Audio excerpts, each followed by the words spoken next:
Hello everyone, I'm Two-Faced Teller, and I'm going to be starting the night with Dicentra.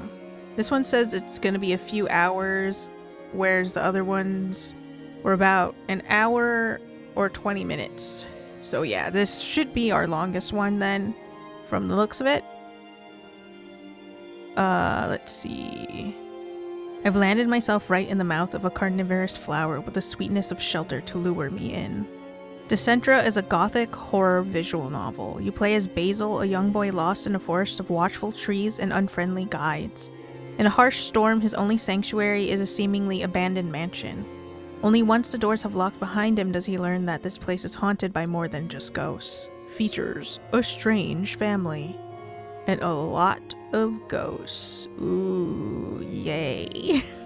Around 60-70k words, 26 hand-drawn backgrounds, 33 CGs, time choices that can be turned off in preferences, jump scares, 6 bad ends, 1 good end, 1 true end, a gallery for the CGs, main menu reward for collecting all endings.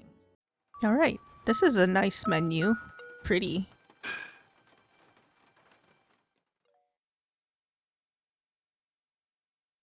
This game contains content and themes on death, loss, grief, violence, animal death, imprisonment, flashing imagery, jump scares, intoxication, horrific imagery and descriptions, mental illness, suicide, and loud sounds that players may find uncomfortable or disturbing.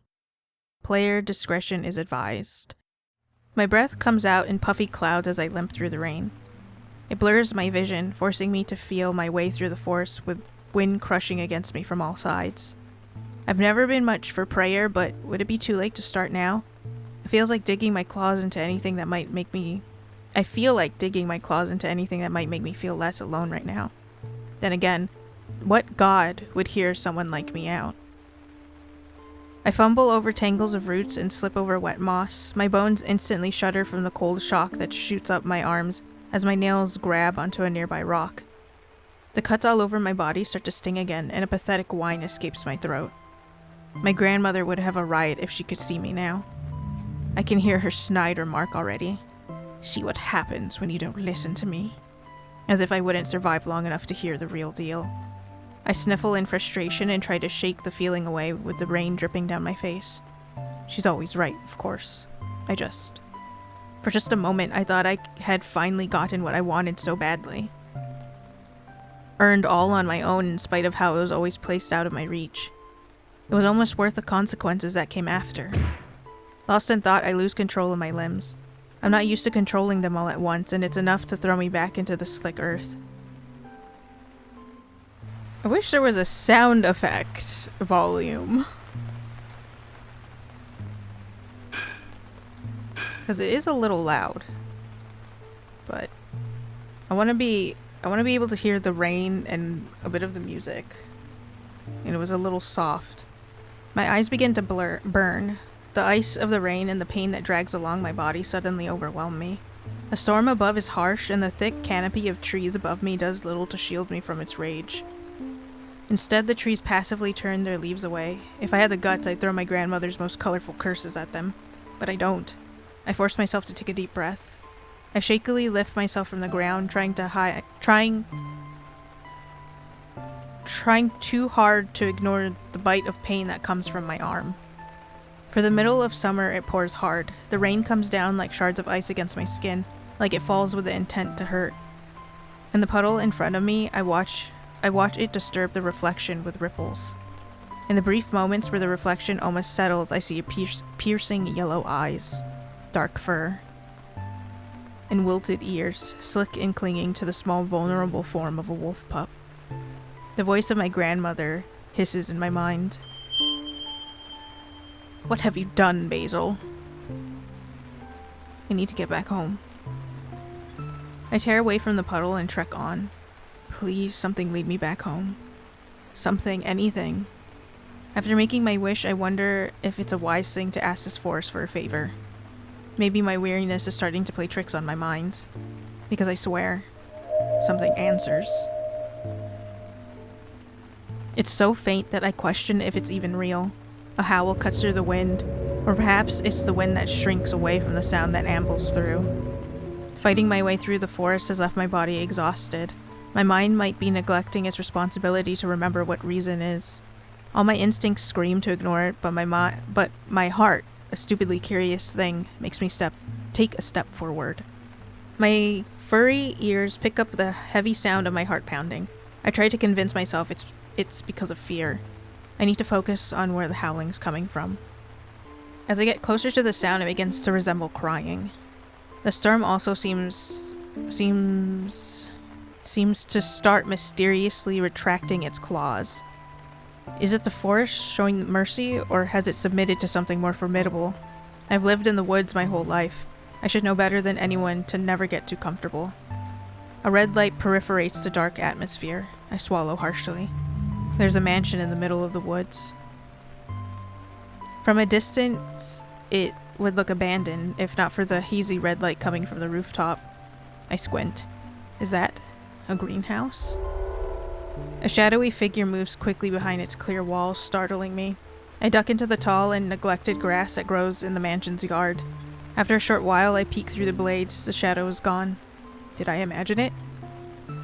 I release a nervous sigh and observe the grounds for any sign of life or death. It was a bad idea to come here, a terrible one even. I can't stay here. I retreat back into the shadows of the forest, keeping the mansion in my light of sight. The moment I feel bold enough to turn my back against it, a powerful gale slams into me. I tumble back hard, skidding across the ground and into the tall grass with a cry. It takes a moment to recover from my swirling vision. My wounds scream at me, and I wonder how much further I can even go in this state. I grit my teeth and get back on my feet, keeping my weight off my arm as I make for the forest again. Again, I'm denied entrance by the mysterious force. Panic starts to seep through my bones. Hopelessness might actually be a more welcome feeling than the tightness that now constricts around my heart. I stare at the trees as though they'll suddenly start playing nice, but beings as ancient as them do not bend to anyone's will but their own. The wind gives one more shove. It insists I move forward. I bare my adolescent fangs at it to disguise the hurt. I know now that my choices were nothing but illusions. I face the mansion once again. It's clear that something or someone from the inside is inviting me in. With no other choice, I creep along the worn brick walls of the mansion and try to find a way in. Go to a window, go to a cellar door, go somewhere else. The cellar door is an instant no, but what does somewhere else mean? I'll try somewhere else, because I'm curious. A faint knocking grabs my attention. I pad to the back of the mansion, and my saving grace comes in the form of a door left slightly ajar. Aha! I nudge my nose into the tight gap, and relief washes over me when it parts. Oh god. An ear-piercing screech echoes through the mansion as the door's hinges begin to shift. From the looks of it, they haven't moved for a long time. The feeling of ice floods my veins. I stay frozen in the doorway. If the mansion is occupied, there's no way I didn't just announce my entrance. Fear takes over again. My back paw intuitively steps back, so I can attempt to run as far away from this place as I can. The sound of thunder explodes behind me. I feel my body take on a life of its own as I throw myself into the mansion against my will. The door slams on my way in. I breathe slowly. When I come to my senses, I'm in a kitchen. It's dark inside the house. The only source of light comes from the windows above the counters. Everything beyond its reach is a void. I see a kitchen table and crawl towards it, scratching my nails along the musty wood flooring in a rush to get beneath it. I stay under the table as my breathing starts returning to a normal pace. My eyes are wide and my ears are perked, on the lookout for anything that could be a threat. The only sounds I pick up are the heavy drums of rain from outside and the occasional creak of the mansion walls breathing in the night air.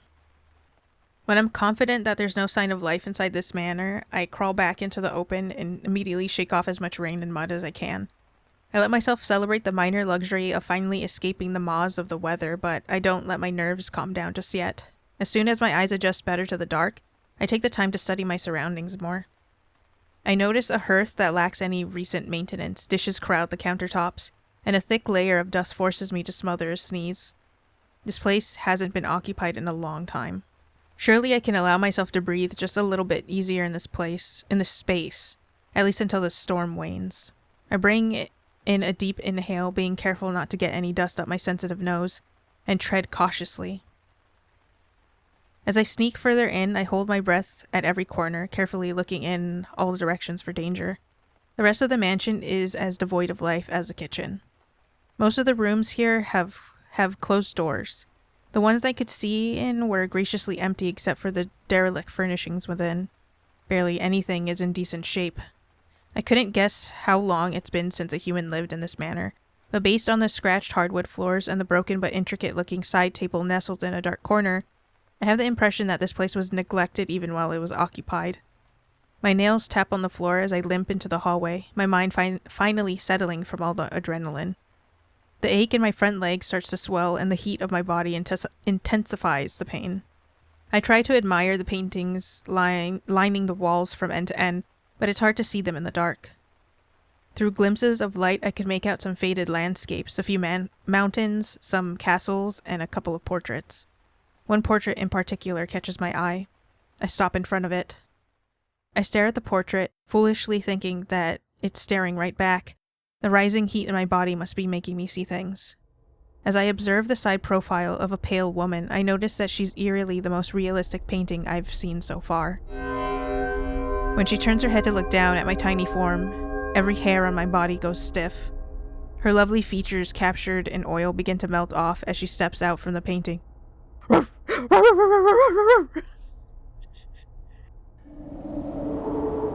I bark in terror. Smooth ivory skin shrivels to a deathly pallor. The elaborate gown clinging to her sharp shoulders begins to rot as her torso parts open like a blooming rose, revealing decaying bone and organs that run down her skirt like horrific decor. I immediately start running away as fast as I physically can. As I scramble to get away on my hurt leg, I hear something that might be worse than a ghost.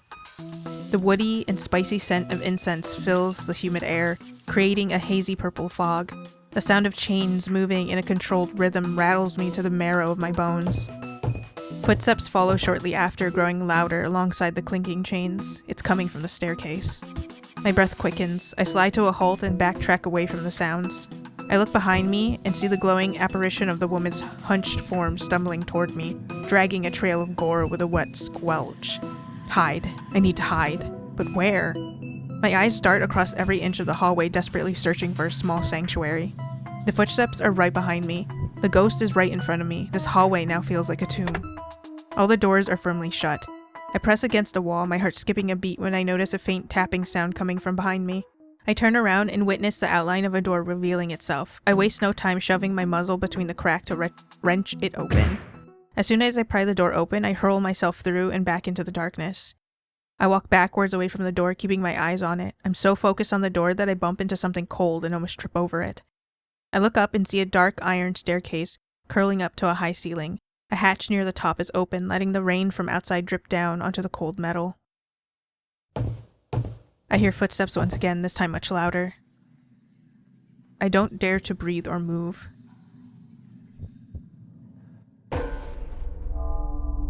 There you are. The voice startles me into moving. No way was I about to stick around and find out what fate awaits me. Every fiber of my being is ringing with danger as I climb the stairs with only adrenaline instructing my limbs. God, we just got here. No breathing. I drag myself up the iron steps until I'm bursting onto the roof and back into the storm. A fog of fright muddles my mind. I see the greenhouse I had spotted earlier and sprint towards it as fast as I can. I search for a small space to crawl into, tripping over a mess of vines along the way. Thunder and lightning roar above me. A bright flash of white blinds me. I can feel my claws scratch against the wet tiles. A door slams shut in the distance, causing a rippling effect in the walls and reaching the rooftop. When the rippling stops, everything goes quiet. The energy of the manor shifts completely. A jolt of lightning from the storm makes my first stand. It charges the air and saturates it with the smell of ozone. I shake the rain from my face. The whole world has fallen silent, except for the sound of a chilling drip.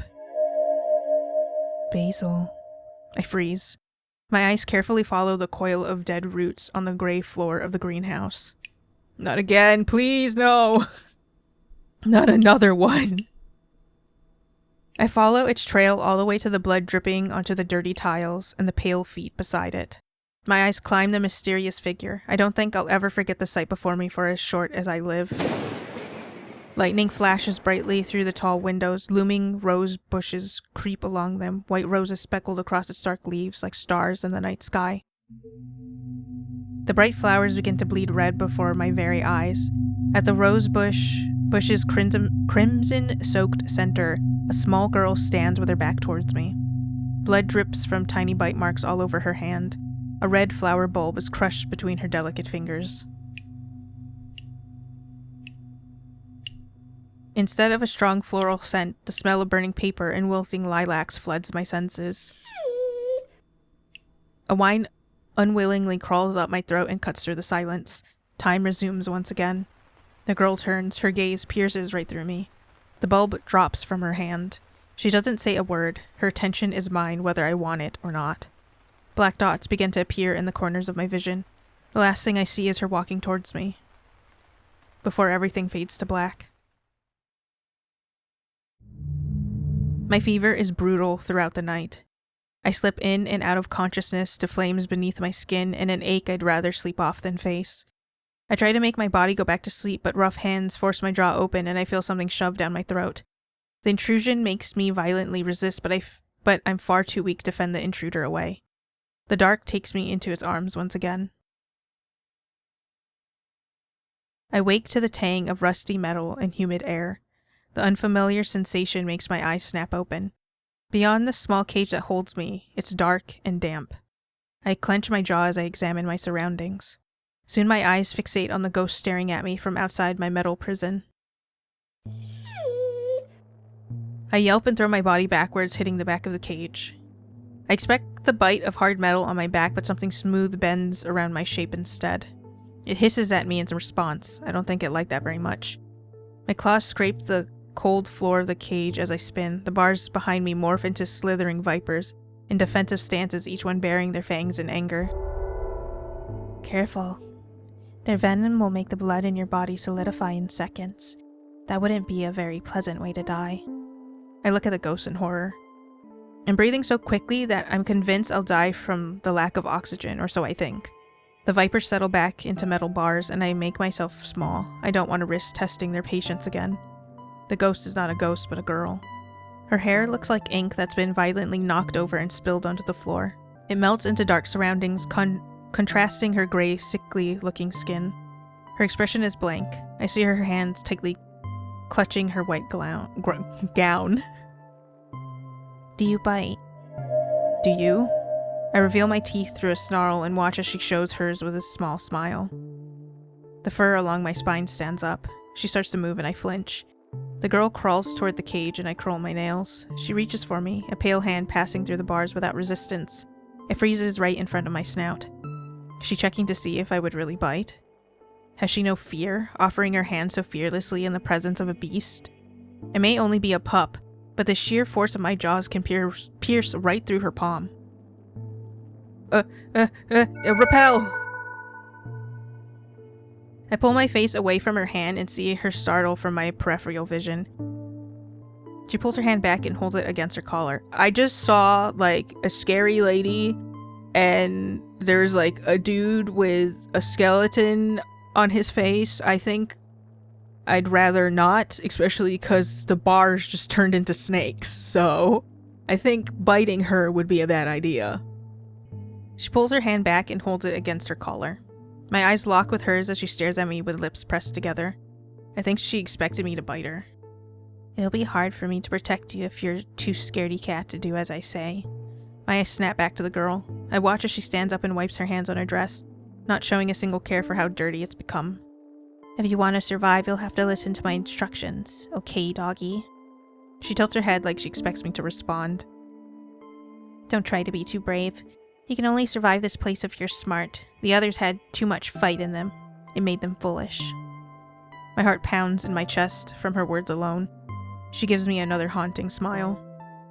When your arm is better, I'll take you for a walk before he gets back. Is this what she sounds like when she's excited? It's unsettling. She suddenly moves close to the cage again. I jump and back away just enough to not risk getting into trouble with the vipers again. The scent of burning parchment and wilting lilacs returns. The girl's hair falls off her shoulders. I expected ink to trickle down and dye her dress black. My name is Dove. Horrible to meet you, Dove.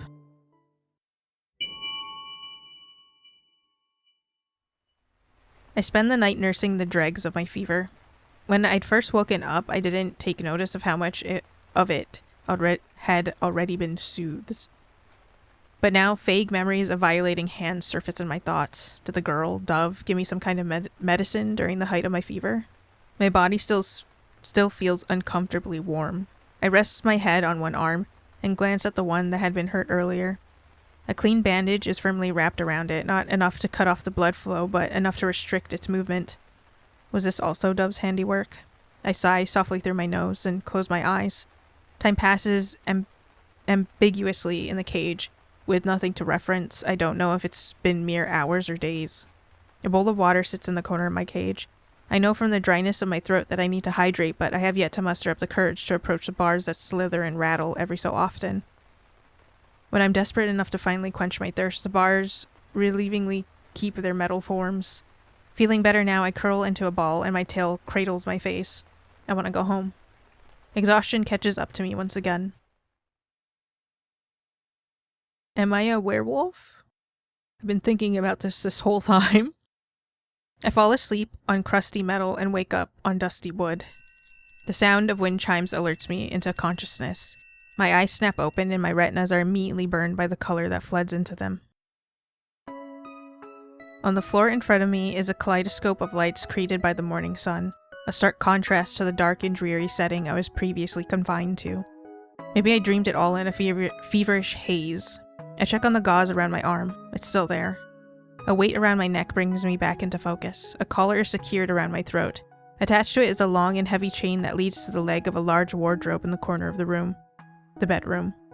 I take in my latest cage. There are no longer venomous bars to keep me, but the state of confinement has not changed. My eyes move from the rainbows on the floor to the line of the chain restraining me, then to the rest of the room. I look at the windows and find swirling murals and expressive paintings of various creatures and monsters. The sun behind them illuminates the floor with speckles of color like a stained glass window. Past the frame of the window, the drawings continue in nonsensical scrawl. Less art decorates the walls, but the shelves with cracked plant pots and hanging tangles of ivy take their place. Dirty cups and bowls sit forgotten in a dark corner. I briefly note two shallow dishes near where I lay. They look like they would be used by a pet. Judging from the surprising lack of grime from under them, it hasn't been that long since they were last used. Dusty books and crumpled parchment litter the floorboards. Taking up half of the room is a canopied bed. Dark curtains are pulled tightly together, preventing me from seeing inside. The sound of scratching captures my attention. I drag my gaze past piles of books. There, sitting on a raggedy blanket, hunched over and scribbling over the print in a book, is Dove. She gnaws on her lip and pinches her brow. I can hear her whispering something to herself. No, that won't work. I slowly lift myself off the floor, cringing at the sound of clanking chains following my movement. Dove makes no move acknowledging my presence, so I continue approaching her. When I'm closer to her back, I'm able to get a better look at what she's furiously writing. Scribbles of occult symbols make the words on the pages completely illegible. I swallow a lump in my throat. The collar around my neck feels very heavy right now. Dove suddenly tears a page from the book. The jarring sound makes me jump, and I slam into a tower of books, sending it toppling to the floor. Dread weighs heavily on me. Plus 50 unease. I look back at Dove. She's now staring at me with wide eyes. You're awake. I release a small yelp and stare at her dumbfounded. She's brighter. Or maybe it's the luminous light filtering through the bedroom window. Something about it paints her in a rose-tinted lens that makes my wariness waver. That feeling instantly vanishes when she gets up and rushes towards me.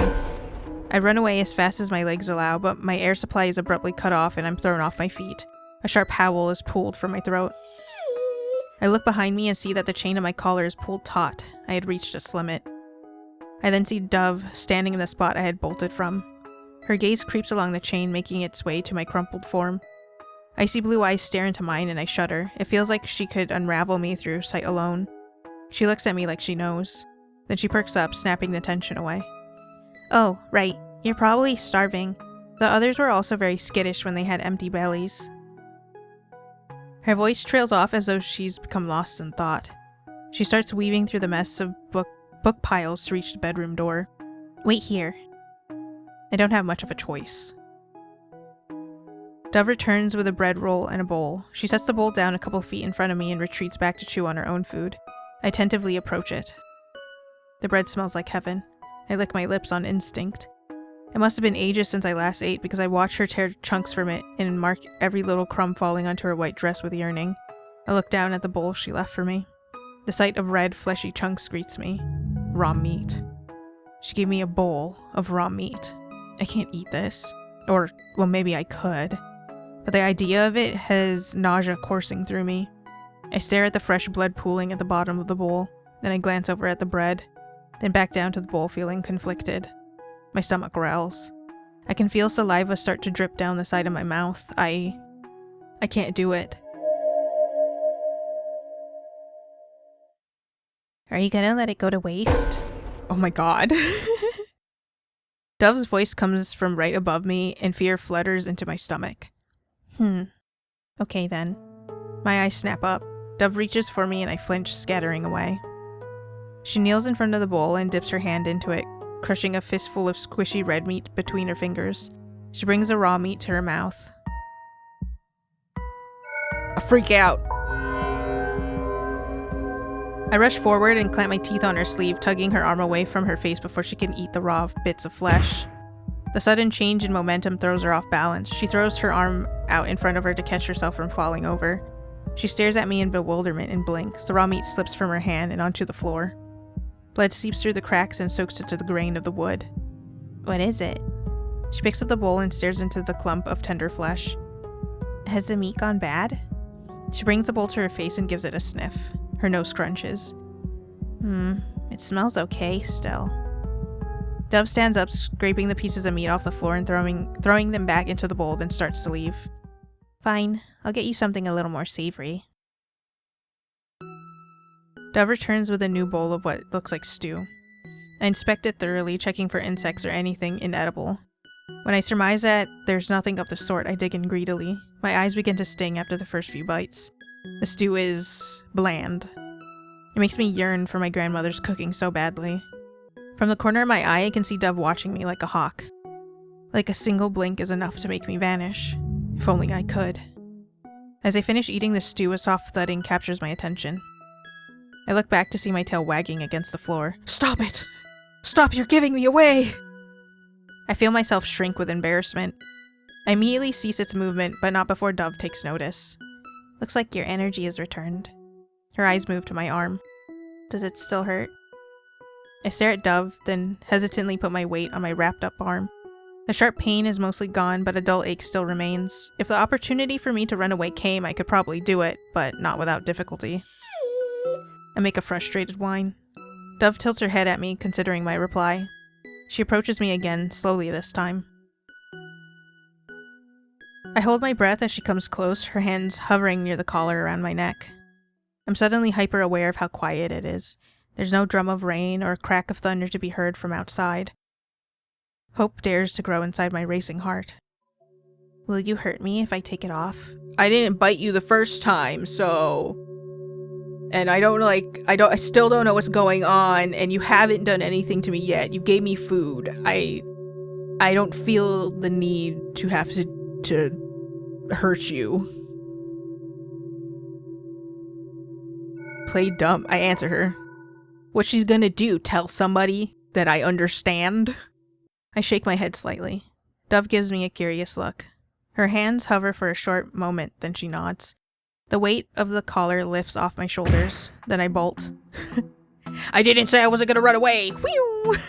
My swift escape shoves Dove aside. I barely see her get thrown to the floor as I make for the open bedroom door. Dove makes a panic noise behind me. It fades out in my rush to leave her behind. Then I'm back into the hallway where the horrors began. I need to get back to the kitchen. I sprint to the stairs, then suddenly I'm skidding to a stop when a wall meets me at the end of the hall instead of the staircase. I stare in confusion. Did I go the wrong way? I look around the hall. I don't remember seeing this many doors. Oh, I hate this! Oh, why is there so many doors? Ah! It's reminding me of elevated dread! Except instead of there was doors and multiple hallways, so I guess it's still the same. A sinking feeling unravels in my gut.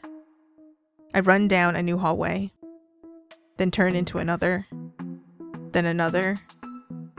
My exploration of the manor was cut short when I'd first arrived, so maybe I can't remember everything well enough. I was panicking, so... But I swear, these are not the same halls I walked through before. After I turn into hallway number 15 in this new labyrinth, the sound of something being dragged cuts off my thoughts. It's back. I look behind me, fear pulsing in my veins. A ghostly figure slowly walks down the cross-section of another hall. Oh, I think I like the other one better. I don't know. Gore or lots of hair? Gore or lots of hair?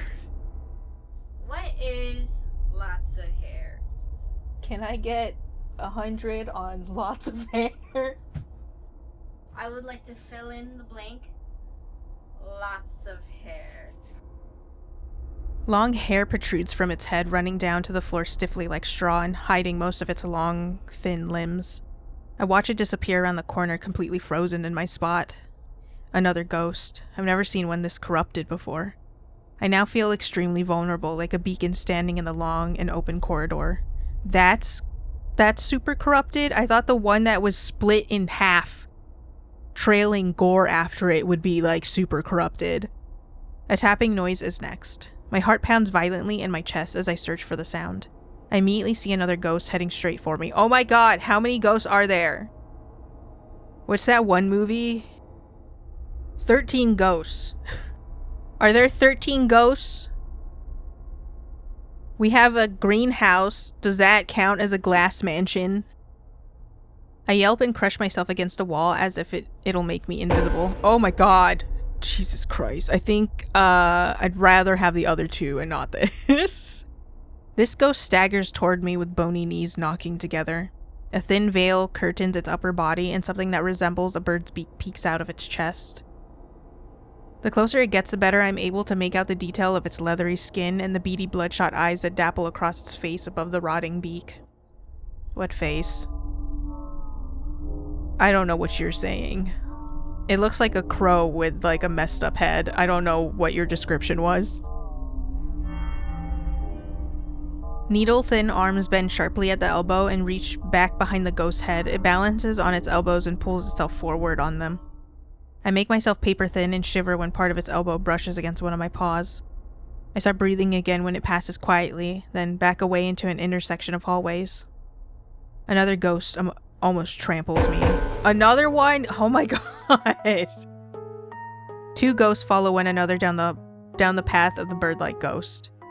One is a cluster of what looks like fungi and twisting fabric that melts into bumpy flesh. A stringy network of mycelium trails behind it. The other creates a sound of glass crunching together with every steady step it takes. Its arms stick out like pieces of wood that lightly swing as it walks, and where its face should be is a void framed by jagged, broken pieces of porcelain skin. I can still make out the raggedy maid uniform that clings to its bloated form. I follow the ghost in a trance, like a line of school children that walk along a well-known path. Normally when a ghost is corrupted from being trapped in the land of the living, every semblance of their humanity is lost. So where do these ghosts stalk to with so much purpose? They navigate the hallways without hesitation, twisting and turning through a route already well worn. Then, so painfully easy, I've been led back to the kitchen.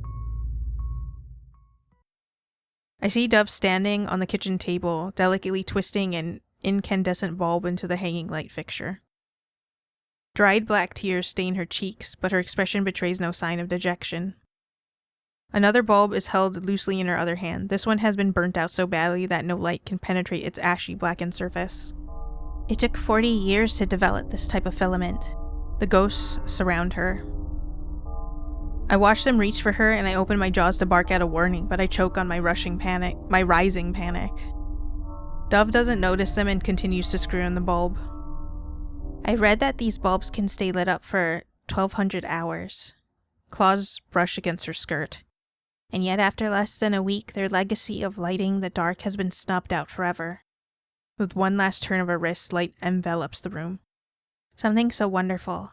Dove stares into the bulb's light and her fingers caress the glass. Blinded. Only breaks in a place like this. The ghosts have vanished. Dove gives no hint of awareness for the presence that had just left them. My blood thuds in my ears. Could she not see them? I look at the door that I had used to enter the mansion. I hear Dove dust off her hands and toss the old bulb into a box where it shatters among other pieces of glass. She sighs wearily. How long will this cycle continue for? I barely hear her words. Instead, I stare at the wall where the back door should be, and there is no door. I immediately freak out.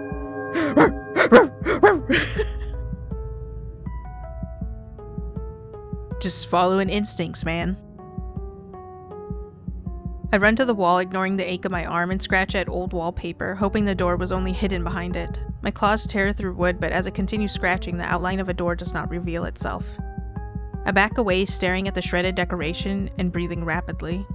It's not there anymore. I turn my head up and see Dove sitting on the kitchen table swinging her legs. She stares at the wall I had torn up and gives me a blank expression. I explode. My body ignites with fiery rage as I growl and snarl at her. Oh, cute.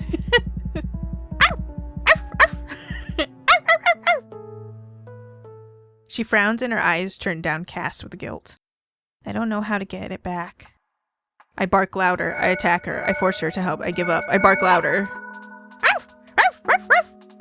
Dove covers her ears and glares at me. Doing that will solve nothing. There's nothing else I can do. I whimper and go back to scratch the door more in desperation. I'm sorry. Enough. I'm tired of seeing you wallow in your despair. I reply with an indignant huff. I am not wallowing. I do not wallow. I see Dove puff her cheeks in annoyance. I turn my head away and rest it on my paws. There's no way out. It's better for you to just accept it. A growl rumbles in my throat. Even the front door is gone. So instead of wasting time, you may as well follow me and keep yourself occupied. I wish I could cry. My ears lay flat against my skull. I've landed myself right in the mouth of a carnivorous flower with the sweetness of shelter to lure me in. I should have noticed the sharp teeth at the entrance. I take a peek at Dove. She's like a caged bird in this house. Doesn't she hate it? How can anyone possibly live like this? Her patience reaches its end and she slides off the kitchen table. I cry out when she hauls me off the ground and I bare my fangs at her when her face appears right before mine. My glare doesn't faze her. Follow, wolf. There is much to do. There's much to do. We return to the labyrinth of hallways. Dove seems to know her way around them. Now that I'm not frantically running through them, I notice a huge difference in the manor's atmosphere. Less dirt coats the floor, ceiling lights illuminate the hallways, and it almost feels peaceful. Dove stops by a closet in the hallway. She grabs onto the handles of the doors and opens up to reveal shelves and cupboards of miscellaneous tools and supplies. She climbs a stool to reach the highest shelf and retrieves a box with small buckets and brushes. I tense up at the sight of the stool, beginning to sway back and forth. She climbs back down without issue before leading me into a room I recognize very quickly. She makes her way to the broken side table I'd spotted when I was first exploring the rooms of the mansion, and I take the time to look around. That is a lot of candles. A dining table with only 3 chairs takes up most of the room. Candles spike up from the top like stalagmites. There's so many that I think they would render a fire hazard if they were all to be lit. Hardened wax drips over the edge. It's an art piece. I see the end of a fountain pen as well as scraps of paper. I'm unable to see a well of ink from my position, but I assume that's what runs down the dusty tablecloth in dark splotches. A glint catches my attention. On the other side of the room, I'm unsettled by the mirrors that cover the wall from floor to ceiling. I swallow a lump that forms in my throat and do not let my eyes linger on them. I lay on the floor and watch her slather strongly scented glue on the broken leg of the table. She roughly connects the broken leg to the rest of the table and fans it with her hand so it dries faster. She tests its sturdiness with a light finger, then scrunches her nose when it wobbles. She twists around and digs in her box and pulls out a roll of twine with a bright expression on her face. Damn! So are you like going into a loop of just hauntedness and all you can really do because you can't leave is just keep fixing stuff? My brows furrow together. Dove twirls the string around the leg and binds it tightly. When she's done, she sets the table straight again. It still rocks unsteadily, but it stays standing. That seems to be good enough for Dove because she picks up her box again and gives it a nod. I leap from my spot on the floor and spin to a loud noise. In the corner of the room, the long-haired ghost from earlier stands bent over a broken vase. Hey! You better fix that! I flinch when Dove lets out a startled noise and starts to stride towards it. I bark in alarm. It's dangerous. She ignores me. Ziri! I grab the back of her gown with my teeth to stop her. Dove's demeanor goes from angry to taken aback. She stops and looks down at me. I shock myself with my own actions and quickly drop her skirt. Dove considers me for a moment, then switches her attention back to the ghost and marches over to him. You klutz! My jaw drops. I don't need another person to clean up after. The ghost laces its long fingers together and bows its head. When Dove gets closer to it, she stumbles and cries out. The ghost snaps its head back up to her. Dove checks the bottom of her foot and sees a shard embedded in the flesh. Red blooms from the small wound. The ghost makes a groaning sound and steps towards Dove. She hisses when it walks through the mess of glass and drags it with them. It's concerned for her? I observe their interaction feeling befuddled. Everything I know about corrupted ghosts is being challenged. I pause to think about how the ghost rushed to her side earlier. The ghost tugs on Dove's sleeve like it's asking for forgiveness. You're not forgiven! You broke the vase! You will only be forgiven once it is fixed. She continues to badger it while digging the shard out of her foot. I study them curiously. It's reminding me of the time I got a safety pin stuck in my foot. My foot has received more trauma than I like to think about. There was the one time it got split open because of a rock when I was at the beach, and I'm pretty sure I got safety pins stuck in it more than once. Safety pins are not safe. It wasn't because they wanted to cause her harm. I trail behind Dove when she leaves to treat the small cut and when she returns to clean up the mess. We leave the ghost and Dove continues down whatever to-do list she has in her mind. While she paints over the scratches on the kitchen door trying to match the old wallpaper, she speaks to me. Have you met all of them already? She doesn't speak again until we run into another ghost. It waits in the hallway for Dove. She perks up when she sees what it's holding. Oh, thank you, Babel. She takes a small bundle of red roses from it, freshly torn from its bush. I follow her to a window and see a tall, thin glass vase with withered roses in it sitting on the sill. Dove takes out the dead flowers and replaces them, then she pauses and looks down at something below. Her face reveals nothing as she tears her gaze away and makes her way down the hall again. Before following her, I stand on my haunches and try to peer out the window. A chill comes down on me when I look down and see a small patch of graves, each marked by a small wooden cross. I break away from the unnerving sight and turn towards the hall where Dove has gone down. She stands at the end of the hall waiting for me. The bird-like ghost's name is Grell, and the doll-like ghost's name is Odette. Dove introduces them officially when we run into them as we go around the manor doing mundane tasks. It's a sight I can't get used to. I can't understand how a young girl can act so normal around such monstrous beings. Seeing their translucent, leathery skin or the fluids that drip from their decaying flesh is enough to send me reeling. But she does not flinch or fear. Earlier, when they had surrounded her in the kitchen, she could tell they were there, weaving their arms together to wrap her in a ghostly embrace. And she didn't care in the slightest. I start to think she's more disturbing than the ghosts. To become this corrupted, they would have had to stay trapped in this plane for a long time. Why are they still here? Their horrific forms border on pitiful. To be this far gone. It has to be some type of hell. Dove walks amongst them like they're her family, though. No, that's not quite it. I rearrange my thoughts. Maybe the image of the graves flashes in my mind. It's because she is theirs. I watch her guide Grell's gangly limbs out of the hallway so they can pass through, like they're nothing but an annoying sibling. A monster, just like them. Maybe this cage she lives in is of her own making. Dove does these errands like a routine, putting books away in the library and cleaning up candles burned to the end of their wicks. By the time she finishes winding up a large grandfather clock in the hallway, the manor feels like a completely different place. The air is less stifled by dust particles, the rooms are brighter, and it feels like a home now. As we walk back to Dove's room, the sun begins its descent into the blazing orange horizon, and the evening cicadas make their shrill voices heard. Despite the manor feeling more livable, there is a feeling it gives me that I cannot shake. A void that looms like a presence. It's like letters left unfinished or tea half empty and turning cold. There's a sense of stagnation that places this manor outside of time's reach, and it leaves a noise that buzzes persistently in the air. We still don't know who the two of them are that we've met.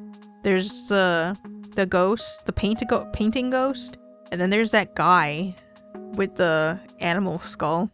Dove stops abruptly, and I almost trip over my paws trying not to run into her. I take a peek from behind her and immediately let out a yelp. Oh, well, I spoke too soon. The very first ghost I had met stands at the end of the hallway. Dove doesn't move. I see the ghost stagger down the hall towards us, and I instinctively back away. Then Dove speaks. It's okay. Her tone is not very convincing. The ghost gets closer, and I can see the details of her leaking entrails. I make a whimpering sound and hide behind Dove, keeping myself close to the wall. She's harmless. She doesn't do anything. I throw a quick glance at Dove when her voice falters. But watch. The ghost is right beside us. Its hollow eyes look down at Dove, and she holds its unseeing gaze with cold eyes. I don't breathe. But the acrid smell of rot overwhelms my heightened sense of smell. The tension between Dove and the ghost creates a pressure that thins the air, making my lungs ache for oxygen. Pain seizes my chest just when I can no longer hold my breath in. The ghost continues down the hall passively. I exhale loudly. I startle when Dove clenches her fist beside me. Her eyes follow the ghost for a couple seconds longer, then she cuts off her stare and moves on. I quickly chase after her, not wanting to be alone with this particular ghost again, ever again, if my luck allows it. I look back for a split second and the ghost has disappeared. Dove's shoulders are squared as we return to her room. Does the dude with the skull mask give her food? Because, like, where's she getting her food? Unless, like, the loop... No, but that wouldn't make sense if the loop regenerated food, because nothing else gets regenerated. Since the sun has set in the opposite direction of her window, the scattering of colors from this morning is long gone. Her relationship with the hallway ghost is much different from the others. The way she spoke about her almost seemed resentful. I pad to a corner, stalling for a moment when I see the collar from earlier on the floor. I narrow my eyes at it and pick it up with my teeth, then I throw it at the far wall. I gave the collar one last glare, then curl up on the floor. Dove settles cross-legged in the middle of the book towers and reaches for a random text. I let out a big yawn, feeling heavy after the events of the day. I don't know if there's enough time in the world to process everything that's happened to me since I left home. I close my eyes and feel the tendrils of sleep curl around me. Do you think people can come back from the dead? She asks it so quietly I almost don't hear her. I don't think she expects an answer. And I cannot give her one, for I am a dog. And I cannot speak. I wince at the bites. The roses are extra hungry today. After not feeding them for a while, their petals have bleached to a stark white. I watch as my blood saturates the colorless flowers, then narrow my eyes when I spot a parasitic fungi at the base of the bush. Part of the bush is already starting to wither because of it. I reach down and tear it out harshly. Dirt sprays my gown, and I crush the fungi in my fist. I know more will sprout in its place, but seeing such a blight this close to the rosebush makes a bolt of anger rise in me. Just seeing it makes me want to destroy it. I walk to a different section of the greenhouse and throw it right next to the corpse of the fungi's latest victim. My heart clenches at the sight. Its eyes are still open. I press my fingers down on the lids of the dead wolf, but it's too late. The terror on its face is already cemented in time. My fingers curl and my nails stab into my palm, making the bites sting. I return to the rosebush and continue feeding them. Thunder and lightning thrash above me. Will it lure in another pitiful soul tonight?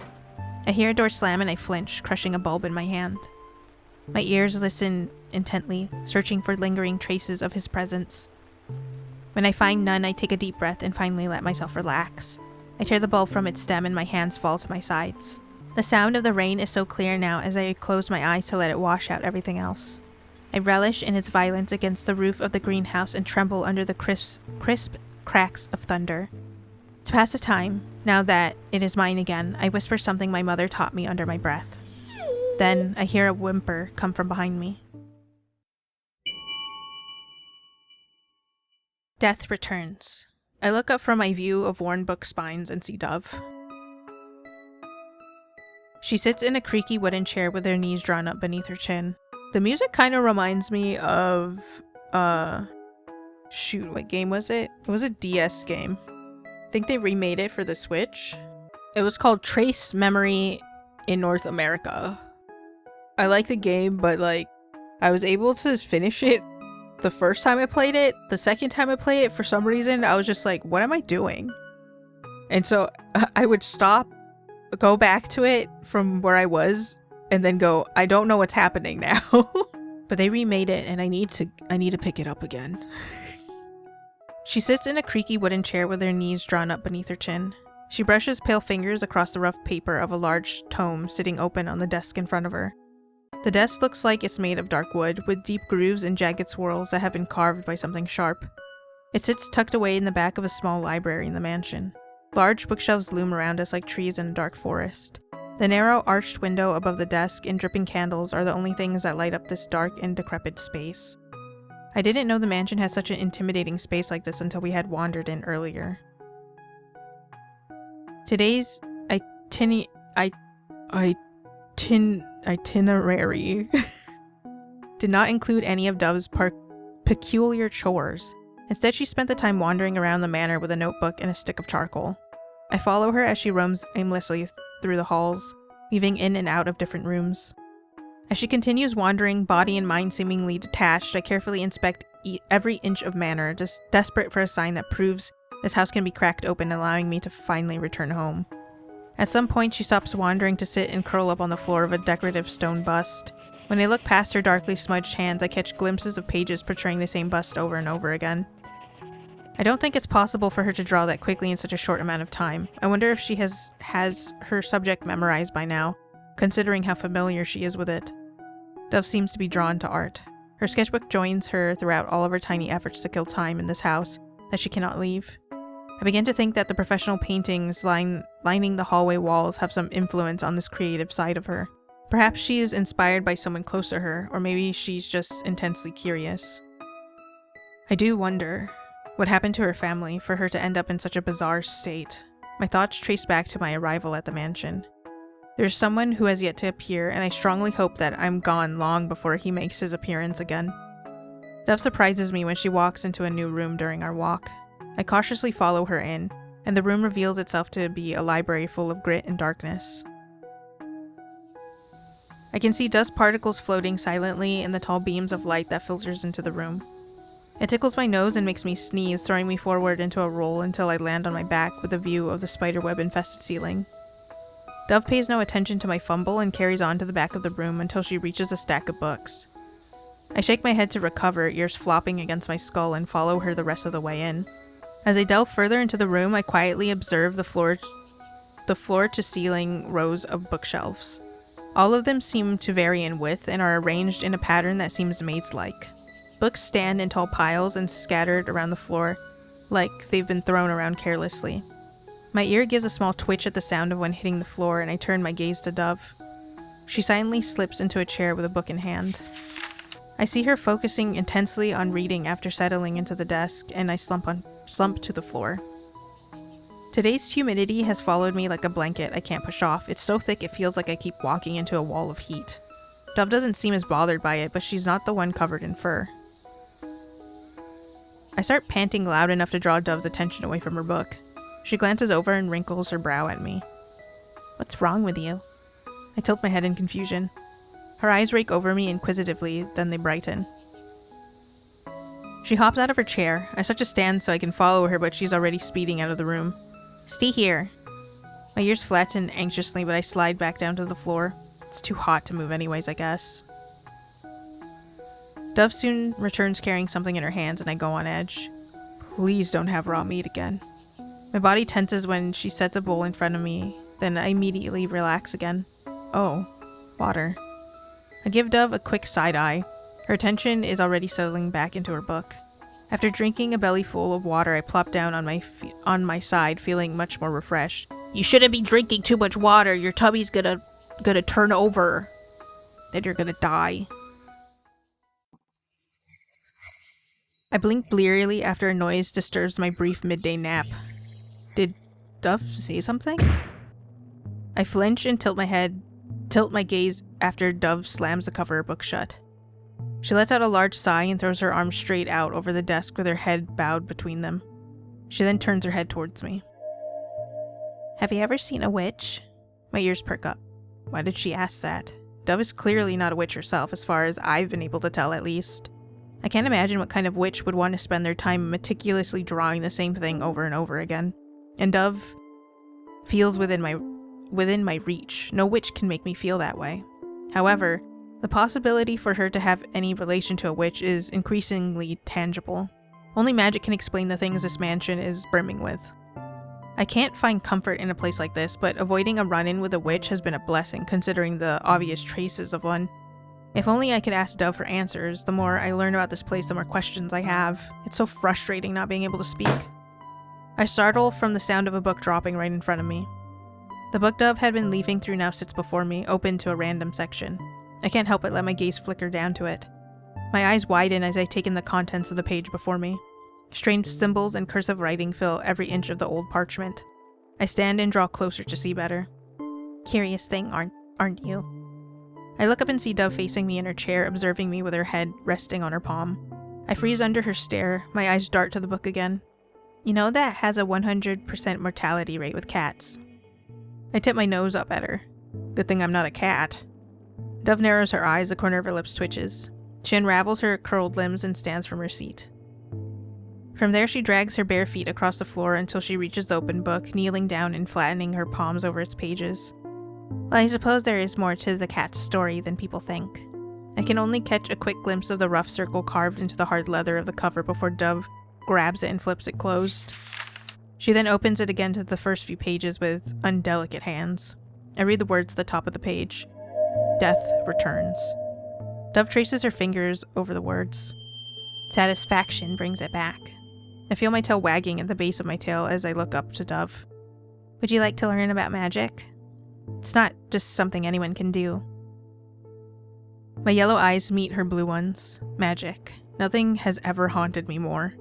And now, like a candle has been lit at the bottom of an abyss, I can finally search for what I've always yearned. Yeah, I love magic. The moment I give my answer, something about Dove changes. Like hot embers fanned in the wind, her pale eyes glow in the dim light. I feel my heart thumping in my chest. Her mouth stretches wide. I can see the points of her canines and her gums are black.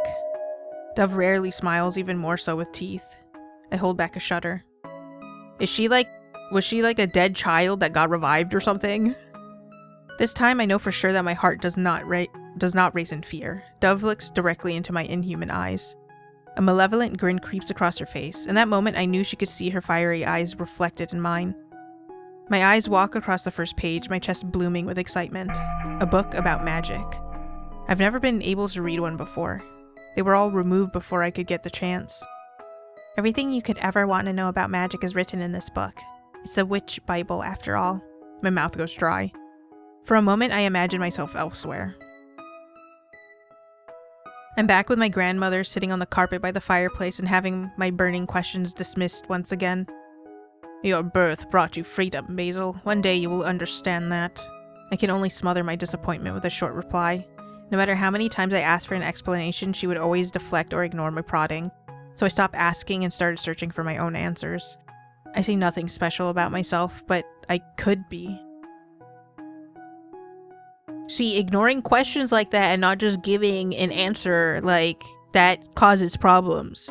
If you don't want to say the real answer, you gotta, make up a fake one. Just enough to satisfy the curiosity. I slowly look up at Dove. She stares deeply into my eyes before looking back down into the open book. Then she starts reading. There is much to know about before one uses magic, and it all begins with death. I take a deep breath and my ears stand up attentively. From the moment of birth, sentient bodies accumulate toxins, energy, and resources.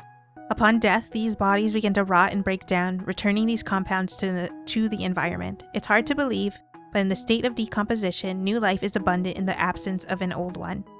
I immediately deflate. What? My silence must have been deafening because Dove snaps her head back up at my reaction. In spite of my ability to truly be expressive with my canine features, I must have created quite the emotional response because Dove turns almost flustered. A deep scarlet burns her cheeks, its heat crawling up to her forehead. She awkwardly looks down and starts fidgeting with her fingers. Wait. Her brows quickly pinch together. I start to think that she might actually be embarrassed. My jaw drops slightly in disbelief. You. I watch her swallow a lump in her throat.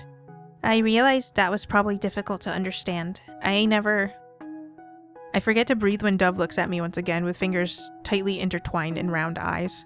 You're really listening. Dove looks at me in complete astonishment, and I'm at a complete loss in how to react. Dove runs a hand through her messy hair and recollects herself. She returns to the book in front of her, starting from the beginning again. There is a type of energy that is created in the process of decay. The energy is magic itself, existing in the plane between life and death. This plane is also known as the ether. No living being can ever see it. It's an inevitable occurrence. Death is guaranteed in the cycle of life. It's cruel but necessary. Because when death blooms, new life persists. Dove tilts her head and flips through the pages of the book. Of course, I'm only summarizing the complexities. It's not as simple in practice because magic is not something that can be contained by any laws we've observed in nature. At least the ones we know. In fact, magic is no different than a species you're probably familiar with. Mushrooms. Ooh, magic mushrooms. I cock my head in confusion and look at Dove, expecting her to elaborate on her explanation. She leans over the witch Bible, balancing one arm and holding up her pointer finger. Let me explain. Mushrooms are the only thing in nature that do not follow a logical system. Normally, creatures with bright colors always serve as a warning sign to stay away. Through evolution, both flora and fauna have developed characteristics that allow them to survive long enough to pass down that trait. With mushrooms, none of that applies. Bright or dull, big or clustered, you can't tell if a mushroom will kill you based on looks alone. The only way to find out is to eat it. I gulp. That's not what my handy-dandy mushroom guide says. Dove makes mushrooms sound like old gods. But back to the topic at hand. Dove flips to a new page and I pause at the sight of scratchy doodles that make the words on the page illegible. Definitely Dove's handiwork. Magic can be unpredictable and unstable. By this logic, areas with little death hold little magic. Likewise, places with an abundance of death hold an abundance of magic. Places like cemeteries. I nod in understanding as Dove continues. It's the reason ghosts love to linger around them so much. Dove crosses her legs and rests her head in her palm. She hasn't been turning the pages of the book, yet she explains everything in perfect detail. Just how many times has she read this book? I've been told that witches become empowered by corpses buried deep beneath their feet, and with that power comes tragic silence. Dove's expression becomes solemn. But in that silence, there's also an earnest level of respect from those who have passed away. She pauses for a moment, then starts turning the pages again. When she finds the page she wants, the corners of her lips perk up. Or a satisfactory feast. My ear twitches. However, there are two exceptions to this. In spaces void of death, magic is completely unusable.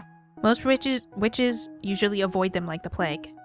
When the shimmer of magic runs through your veins as naturally as breathing, being there feels like gravity as amplified tenfold. It may be the closest thing to feeling human for a witch. On the contrary, a space plagued with too much death becomes dangerous for everything in it. Without caution, the magic can overflow and seep through the cracks between planes, corrupting everything it touches. And this is where the witches come in. Dove turns to a new page. The spread before me makes the fur along my spine stand up. I'm greeted with an illustration of demons holding what appears to be babies. Are they human? Or perhaps they're... Something in my brain clicks. I know this part. The concept of witchlings receiving the devil's blessing at birth to become full-fledged witches. My grandmother knows how to obtain this blessing, but refused to tell me no matter how much I asked. It's a miracle I even know this much from what little she told me. Dove pauses to stare at the illustration. I nod my nose in her direction as encouragement to continue. Every witch begins with the devil's blessing. Once they receive the blessing, they are bound to hell. Dove gets lost in thought for a moment and combs her fingers through her hair.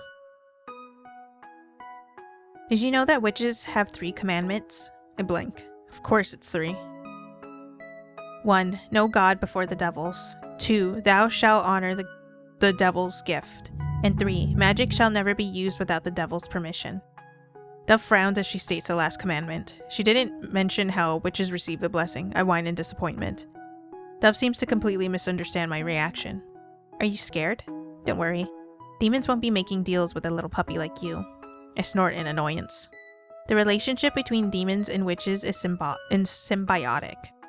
Because witches can access the ether, they can utilize magic. The more magic they use, the more power is imbued in hell. The demons who reside in hell can extract that power and use it to create the chaos they love so much. I let out an involuntary shiver.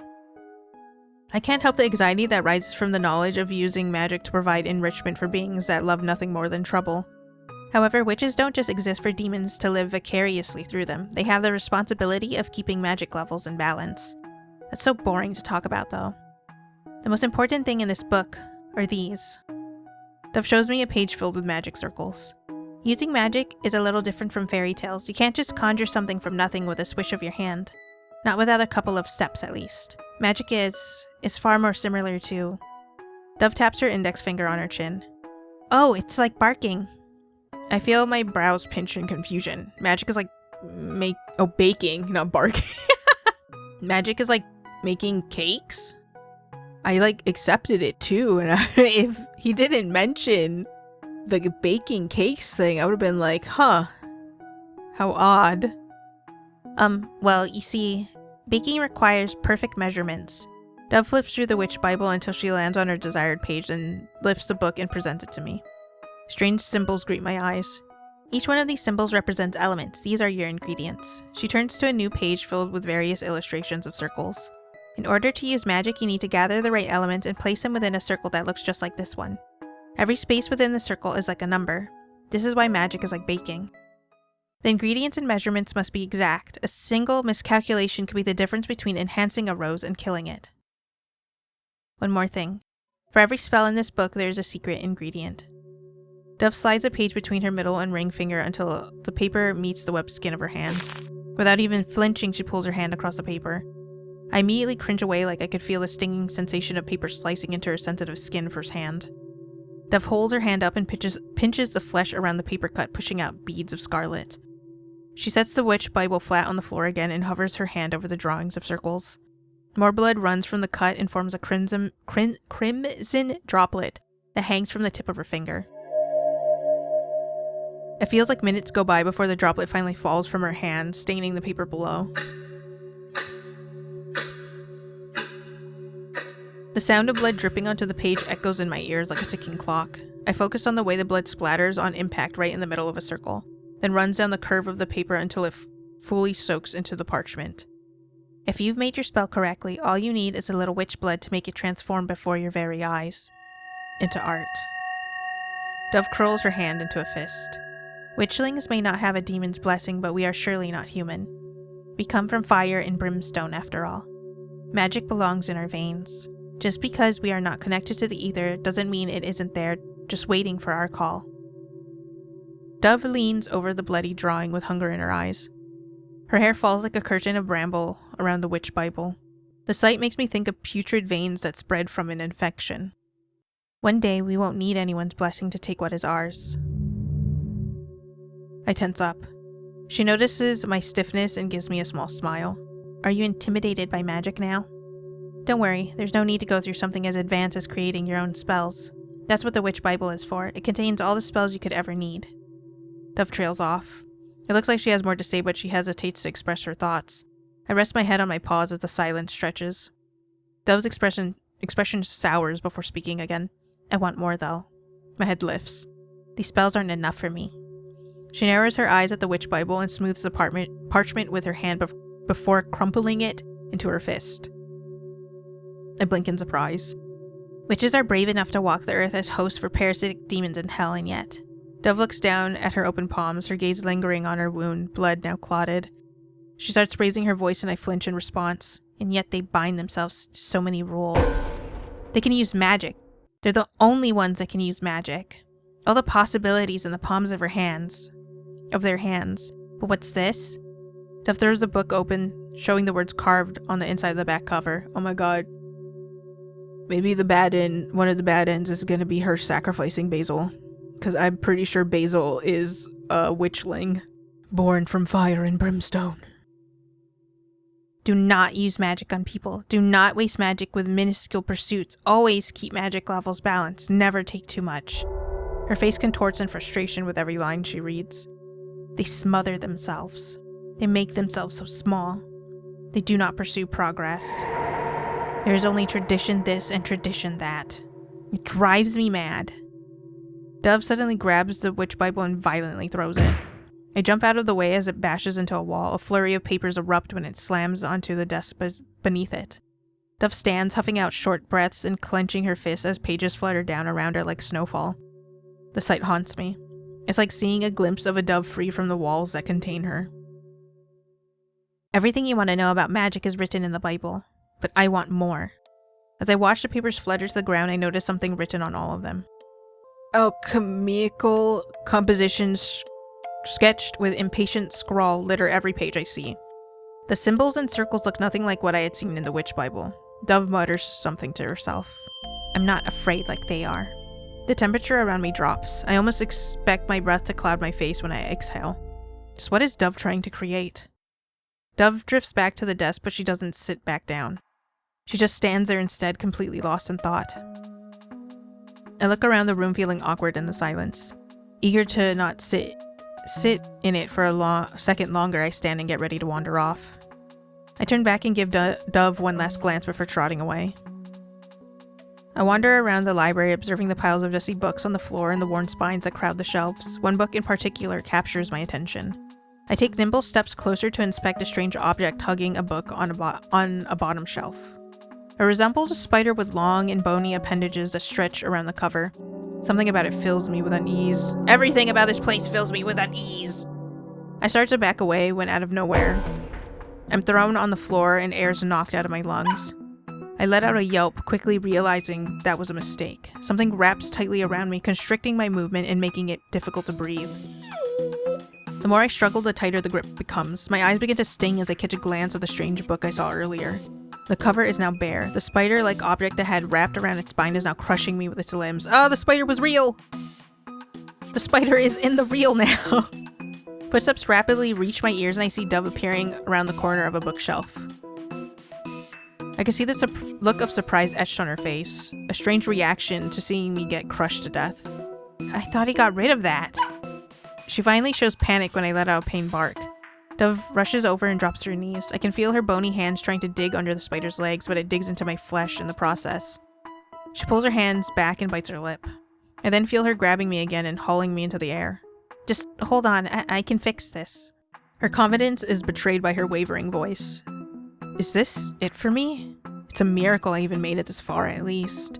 My breathing quickens. No. I don't want to die like this. I thrash my body in Dove's arms, fighting back against the constricting creature. I can feel my vision turning fuzzy as Dove bursts into a room I've never been in before. She slips on something that sounds like paper, sending us both tumbling onto the floor. I let out a weak cry while Dove lands hard on her hands and knees. The spider continues to tighten its grip. Dove wastes no time running over to a shelf to rifle through the bottles and drawers for something. When she finally finds what she's looking for, she quickly reads a tag attached to it and hurries back to me. I see her uncork a bottle with a swirling purple liquid before pouring its contents onto me. I feel a shearing heat drip onto my skin as the spider screeches. I howl in agony when some of the liquid drips onto me and Dove releases a gasp. I'm sorry, I didn't mean to get it on you.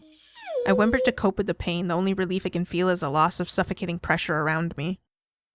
Dove moves away to retrieve a cloth and clumsily dabs at the stray purple fluids that had gotten onto my fur, making them sting even more. When she leaves my sight again, I look to my side and see the spider-looking object curled into itself and unmoving.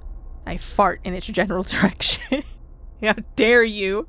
I think if there's a creature trying to strangle you and you struggle and it strangles you more, you should probably stop struggling. Because I think it's pretty much like a boa constrictor. I think by struggling, because you're prey and live prey, if you struggle, it's like, okay, I need to put a little more pressure on it so it tightens.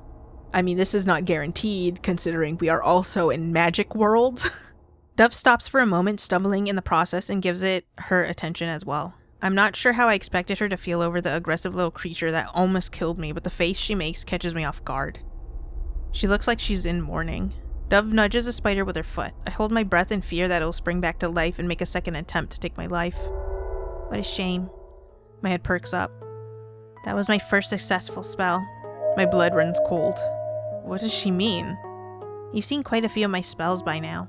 Dove looks down at her hands and starts counting fingers. The rose bush, the viper cage, the book spine.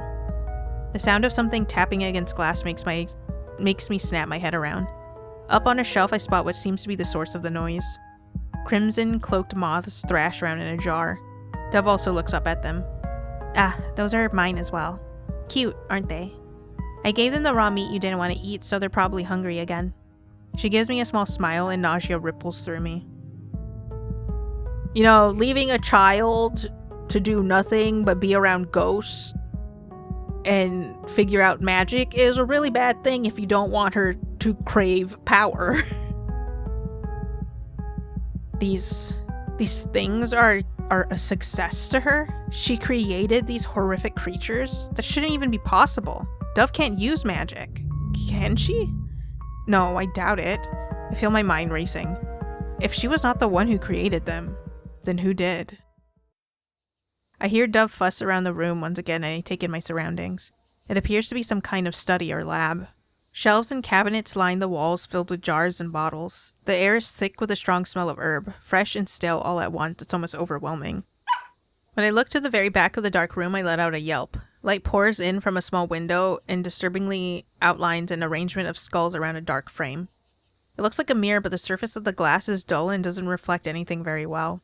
The eye sockets of the animal skulls are shrouded in shadow, but they give me the creeping sensation of being observed. A familiar feeling I brush off with a full body shake. It's a witch's shrine. Dove's voice frightens me out of my thoughts. She kneels beside me, looking conflicted. In her hands is a small jar. With a twist of her wrist, she unscrews the lid, revealing a pale green paste inside. This will help your burns. I cower away from her touch as she tries to reach for me. I crash into something hard as I hide underneath the nearest table. Dove retracts her hand and presses it into her lap. I stare at her with wide eyes and crouch close to the ground, sheltered by the shadows. She opens her mouth to say something, but her words get stuck in her throat when her eyes catch on something behind me. She squints briefly before widening her eyes with recognition. She shoots forward. I yelp and scatter away to avoid her. While my body is pressed against the wall, I look to see if Dove has followed me. I get her in my sight, but her focus isn't on me at all. In fact, the mysterious thing under the table has her completely distracted. It scrapes against the floor as she drags it out. A box. It's beautiful. Rose and thorn motifs decorate the smooth, dark wood. Dove regards it open-mouthed and snaps the chest open so abruptly that it tips back slightly. She slowly pulls something out of the box. I take a small step closer to see it more clearly. In her hand is a small, bloody pouch. I read a single word on the label attached to it. Babble. I feel a chill crawl up my spine. What is that? I swallow heavily as I begin to imagine the worst. It couldn't be. I pad up to the box and shrink back when I see the contents that lay in its red velvet lining. Bile rises in my throat at the sight of human remains. My eyes dart between the objects in the box. A clutch of dark hair tied together with a ribbon, a small bone, and another bloody pouch, all with paper tags attached to them. I don't need to read the rest of the labels to know what's written on them. Names. The names of all the ghosts that haunt this home. Except for one. Dove still holds Babble's pouch in her hands. A blank expression paints her face, but with closer inspection, I can see a faint tremble in her hands. She quickly tosses the pouch back into the chest and slams it close. She slides it back under the table and stands up and makes her way out of the study. I stand there frozen, briefly forgetting how to move my feet. Eventually, I trail out behind her. Reluctantly so, because I don't know what else there is to do. When I step out into the hall, Dove is nowhere to be seen. I look around, searching for a sign of where she might have gone. Wait, don't leave me! I may be scared that you're gonna drop more acid on me, but please do not leave me. Everywhere I look offers no hint. I whine, then I start navigating through the confusing hallways as best as I can from memory. Eventually, I find Dove's bedroom. Dove is not here. I find myself feeling relieved and troubled. I walk over to the spot I slept the night before, drop down, and listen to the noises of the house until I fall asleep. It's dark when I wake up again. I look around. I don't see nor hear a sign of Dove. A knot in my stomach forces me to get up. Being unaware of Dove's whereabouts fills me with anxiety. Being near her makes me feel like the horrors are with me instead of against me. I return to the labyrinth of hallways and walk around, keeping all my senses alert. I start to register my decision to walk around the mansion at night again, especially alone. Reconsider. Evening seems to be the time when she likes to walk around. As if I had spoken her into existence, a wet drag comes from behind me. Ah, no! She's back! I freeze in my tracks. Oh, it's back! There's a familiar tapping sound nearby. I see the hidden door leading to the roof next to me. I don't bother looking behind me and head straight for the door. Like, why are her arms laced into her dress? What is going on? I go straight up to the stairs and to the roof. Unlike the last time I was here, a clear night sky spans high above me. Stars dot the dark, and for a moment I forget about all the things I was scared of. Every time I see the night sky, I feel so small under its grandeur. When Dove spoke about magic earlier, I was frightened by how much it revolved around death. Before learning about it, I had always thought magic felt like this, like it was an art that could capture the spark of small joys. I rebelliously steal more time to admire the stars, and breathe in deeply, slowly. For even just a second, I want to remember how to sit still and get lost in everything I'm feeling. I want to gulp down the humid summer air, feel the gentle night breeze brush against my fur, smell the sap from the trees, listen to the crickets ringing in my ears, and memorize the placement of every star I can see. Every blissful and uncomfortable sensation, I let it all sink into me. They all remind me that I'm still alive, and I hold on to that so tightly, because I'm so afraid of what I'll become if I can no longer see goodness when it's in front of me. The longer I stare at the sky, however, I squint. The stars seem so close. Something pulls me back to reality. I hear a voice. I turn my head and see a faint light. It's coming from the greenhouse. More like the red house, like everything in this goddamn house. Foul little things, don't you think, Babel? These ugly things keep consuming everything like a vengeful spirit. I'll never see what's so interesting about something so boring like weeds. Flowers are pretty, but their beauty is so fleeting. I tried to make these ones last longer, but they still end up dying when they're cut from their bush. I enter the greenhouse quietly. Dove stands by the giant rose bushes with a lantern at her feet. Meanwhile, Babel busies itself nearby with a watering can. Is this where she's been all day? Dove hasn't noticed me yet. She takes a peek at Babel and makes a downcast face before looking back at her roses. Babel, do you remember when you let me plant seeds to grow tomatoes? Dove prods at a rose bush and pulls her hand back before it can sink its teeth into her flesh. No matter what I did or how much you helped me, I couldn't even get it to bud. Babel gives no response. It quietly sets his watering can down and starts meticulously weeding the flower beds. You still put in so much effort to take care of these silly plants. I don't understand why. I've spent so many hours in here just watching you, yet I can't even name anything. If I told you to let everything die, would you finally rest? Do you even know how to do anything else anymore? Dove moves to face Babel. You should have just left these stupid mushrooms alone. Then you wouldn't be stuck in this cursed state. Babel straightens up, then holds out a bundle of flowers in front of Dove. Now that I have the chance to look, I notice that there's actually a variety of flowers in this greenhouse.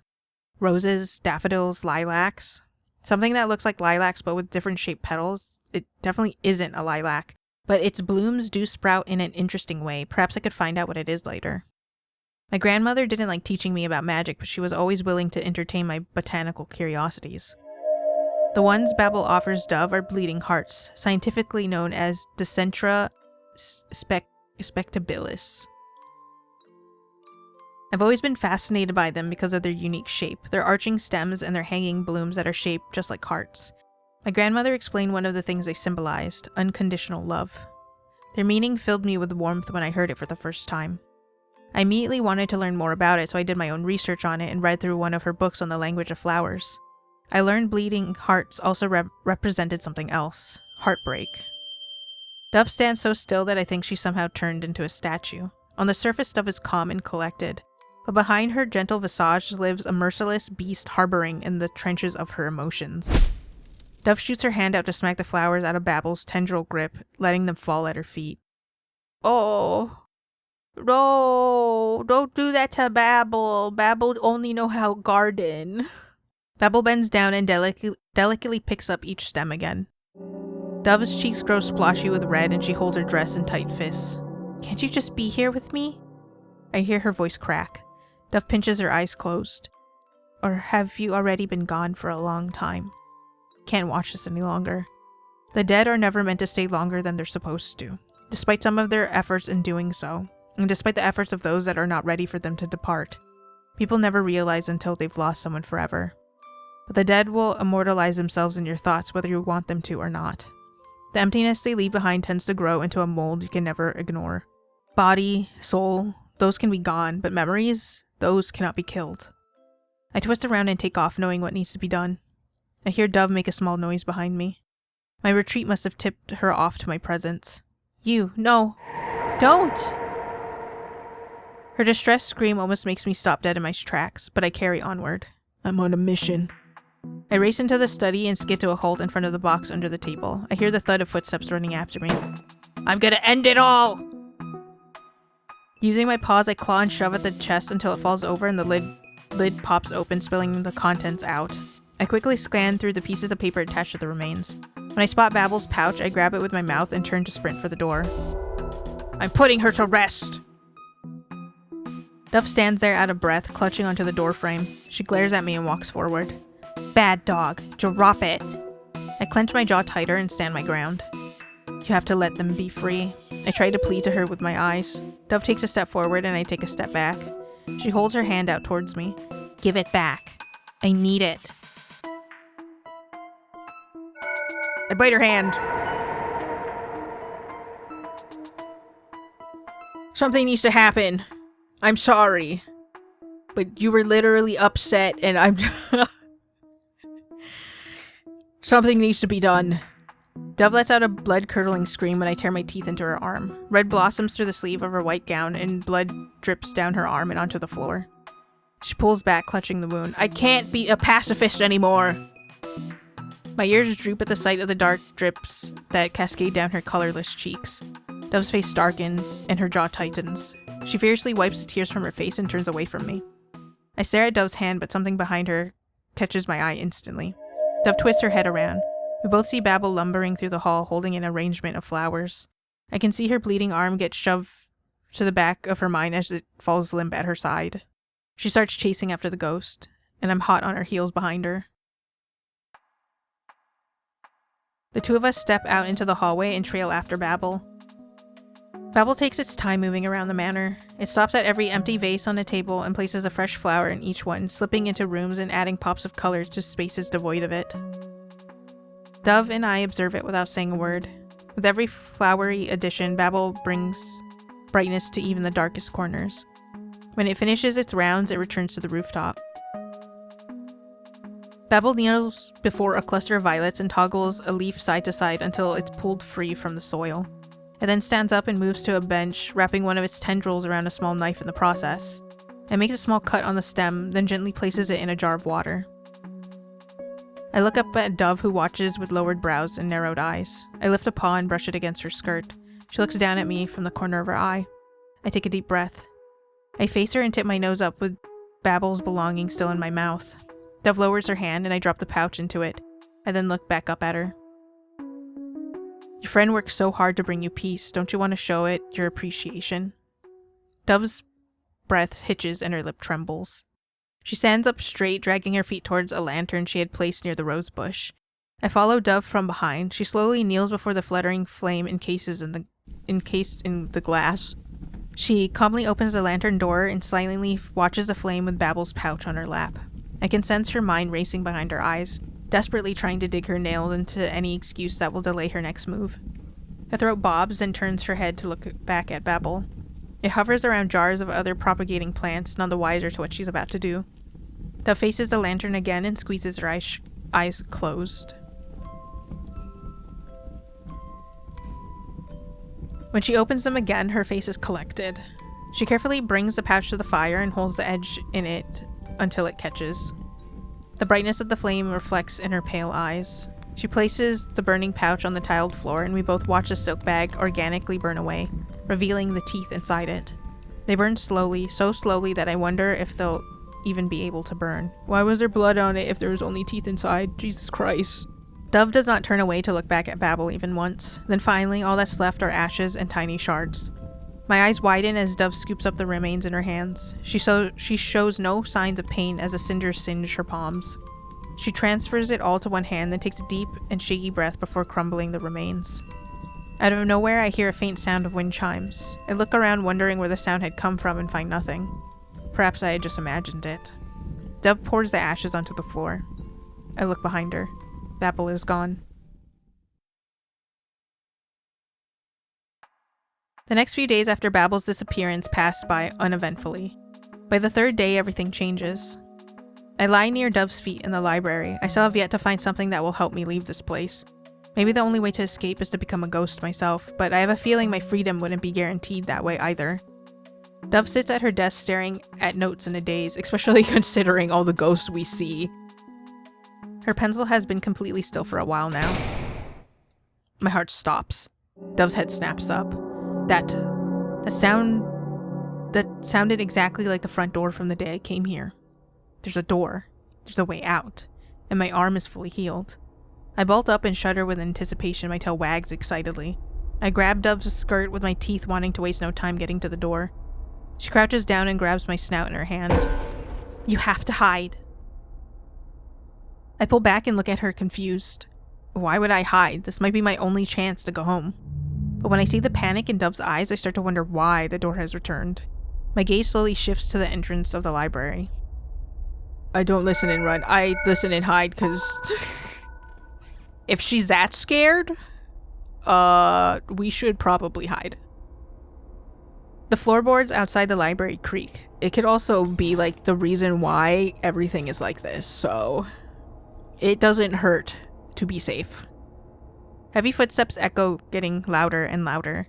I stare at the door, paralyzed. What are you doing? Move! Dove shoves me with her hands and I spring into action. Where should I hide? The footsteps stop right outside the door. Underneath the desk! They're both so obvious! I hurry under Dove's desk and lower myself to the floor as flat as I can. The door creaks open and someone walks in. I try to control my rapid breathing out of fear that it will betray my concealed position. I try to see what I can from under the desk, and the sight haunts me. A tall gentleman enters the library, still in his outerwear with a cane tucked under his arm. I watch as he approaches Dove. I see her casually step in front of the notes she has scattered on the desk. The man takes off his top hat and holds it against his hip. I feel like my heart jumps out of my chest when I see his eyes. Would? I would? Sorry. Dove resembles him a lot. They both have pale skin and inky black hair that spikes out like a lion's mane. God, look at that beautiful mustache. He's so...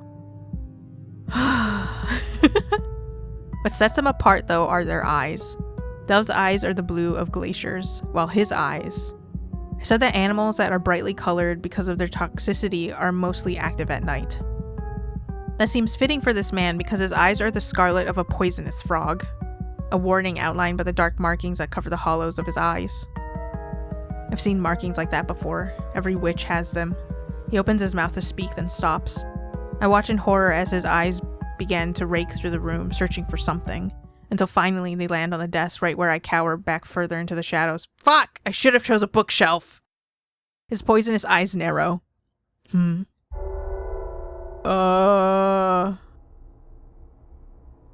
I'm just but a simple cockroach. Hiding in the shadows. Looks like we have a little guest. I see his hand flick. No!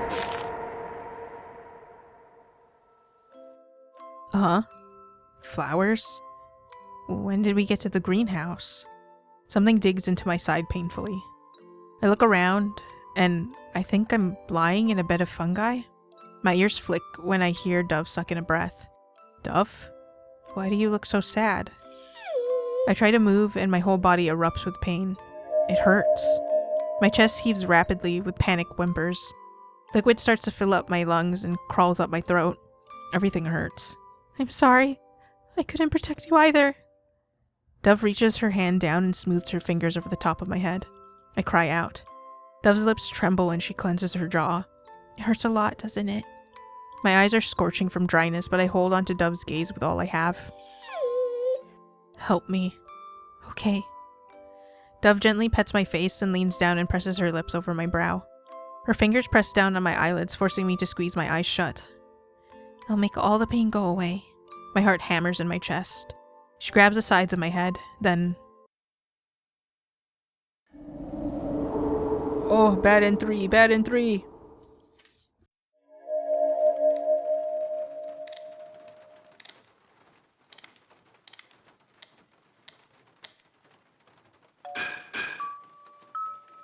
Baby.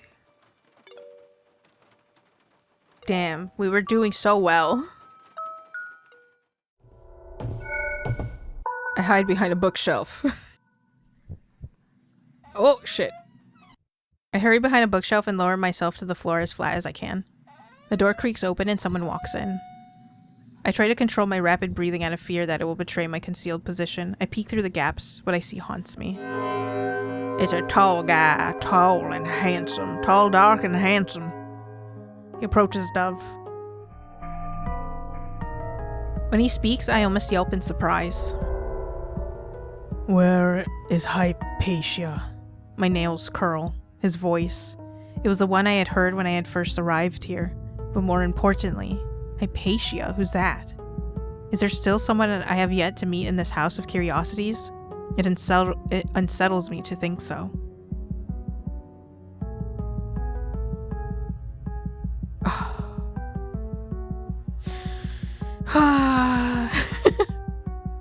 Around, I'm sure. My brows draw together. No hello? The man nods and turns to leave just as quickly as he came. He's such a shitty father, though. But then he stops for a brief moment. He reaches into his coat and produces a small lantern with a glowing green flame. Here's everything that was on your list. He places the lantern on Dove's desk with a light tap. His eyes briefly catch on Dove's notes and I see her go stiff. You've been busy. It's nothing. Of course it is. The man steps away and makes his way to the door again. You should know better by now. He gives Dove one last glance. Why don't you find something better to do instead of wasting your time? Dove's eyes tweak, but her overall expression remains blank. I stare in disbelief as he leaves without another word.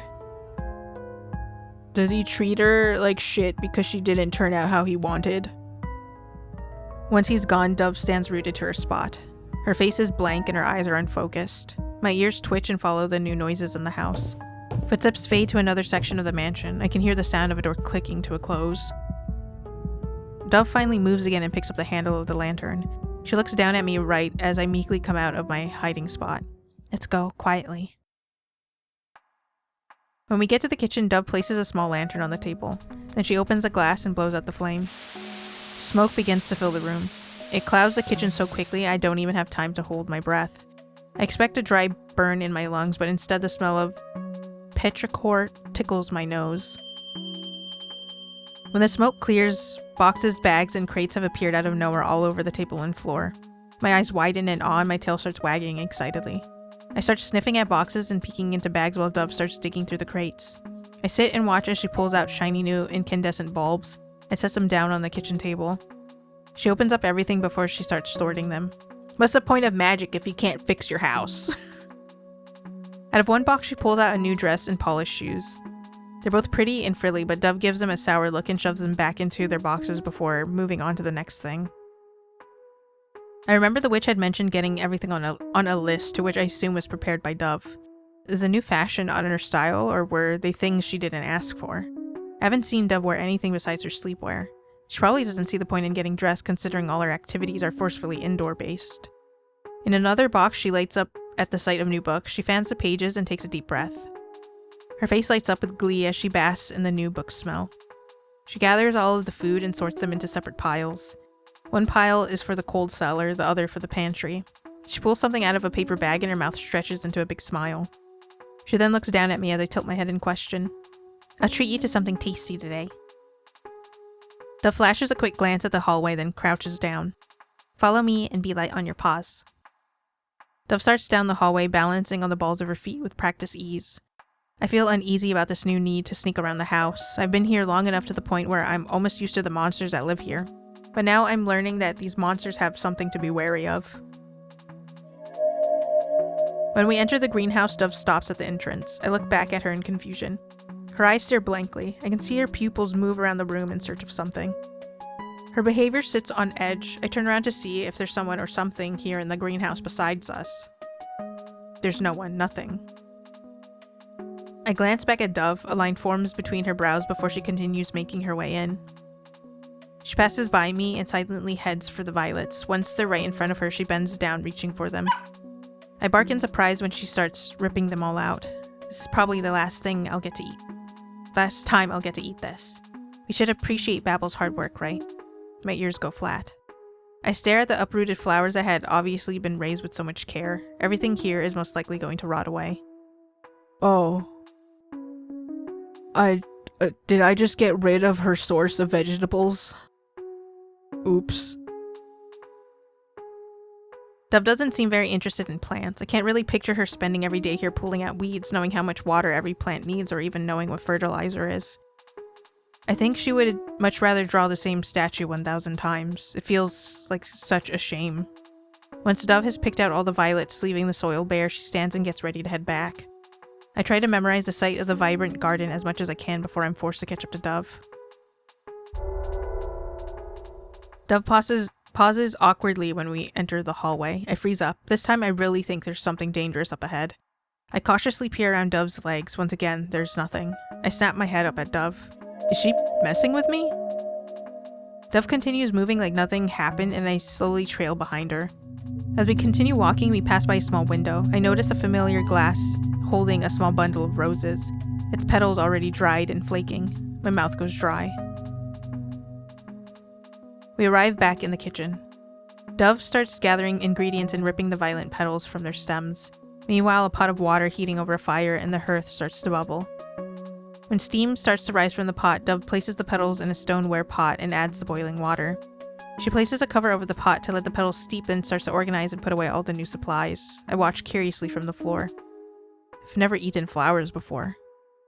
Dove completes every step with practiced precision. By the time she's finished cleaning up, the violets are ready to be infused with the other ingredients. Dove keeps herself occupied by combining everything. Eventually, she pours the finished product into glass jars. Dove steals 4 jars of violet jelly to be stored away, leaving 1 jar that's only partially filled. I lick my lips and admire the pretty color the violets had made. She grabs a spoon and pops it in the jar, taking it with her as she makes her way to a small package wrapped in twine and paper sitting near the window. We're done here. Dove sets the jar of violet jelly down on the window seat and unravels the package she had brought. A new quilt unfolds in her hands. She spreads it out on the floor near my water bowl. She settles into the window seat and I wait a moment before I step onto the blanket. I take a second to savor the softness under my paws before lying down comfortably. Dove scoops up some of the violet jelly and holds a spoon in front of my face. Here, I'll give you the first bite. I give the jelly a sniff, then test it with a small lick. It has such a sweet and floral taste. I lick up the rest greedily. Dove takes the spoon back and stares at the jar of purple jelly. As the sky fades to an all-consuming darkness, I gaze at the sheet of stars one last time before I curl into a ball. I can hear the soft crackles coming from the candle that Dove lit earlier. The sound soothes me, and soon enough my eyelids start to feel heavy. I rest my head on my paws and curl my tail around me. I hear Dove's spoon scrape into the glass jar, then the sound of someone sniffling. The morning air is cool against my face. My eyes close in appreciation, knowing it won't stick around as the day grows heavy with the midsummer heat. I shift awkwardly in this window seat as I watch the sky grow brighter. The wolf sleeps so soundly on the small blanket I had placed down for him. He would probably puff up if he knew he was sleeping with his belly exposed to me so comfortably. I feel my lips stretch into a small smile, then a frown. It was so quiet that I couldn't sleep. When it's quiet, I can hear every little sound in the house, and that makes it easy for me to notice that something is missing. There's one less ghost to go bump in the night. My ears are waiting for sounds that aren't there. My eyes are waiting for shapes that aren't here. Why is it that the ghost of a ghost has so much more presence? Something breaks me from my thoughts. I hear a light cooing sound right next to me. I look down and see a small brown bird sitting on the sill of my open window. My mouth parts. Morning, Dove. It softly calls to me and hops on weightless feet. I lean forward and slowly reach my fingers out towards it, wondering if its feathers are as soft as they look. It flies away before I can touch it. I let out a soft gasp and the corners of my mouth fall once again. I pull my hand back and lean my head back against the wall. I let out a sigh as I watch the dove disappear into the sky. The sun has started to rise over the trees, and its light hits the painted colors on my window. Like everything about this place, I have it memorized.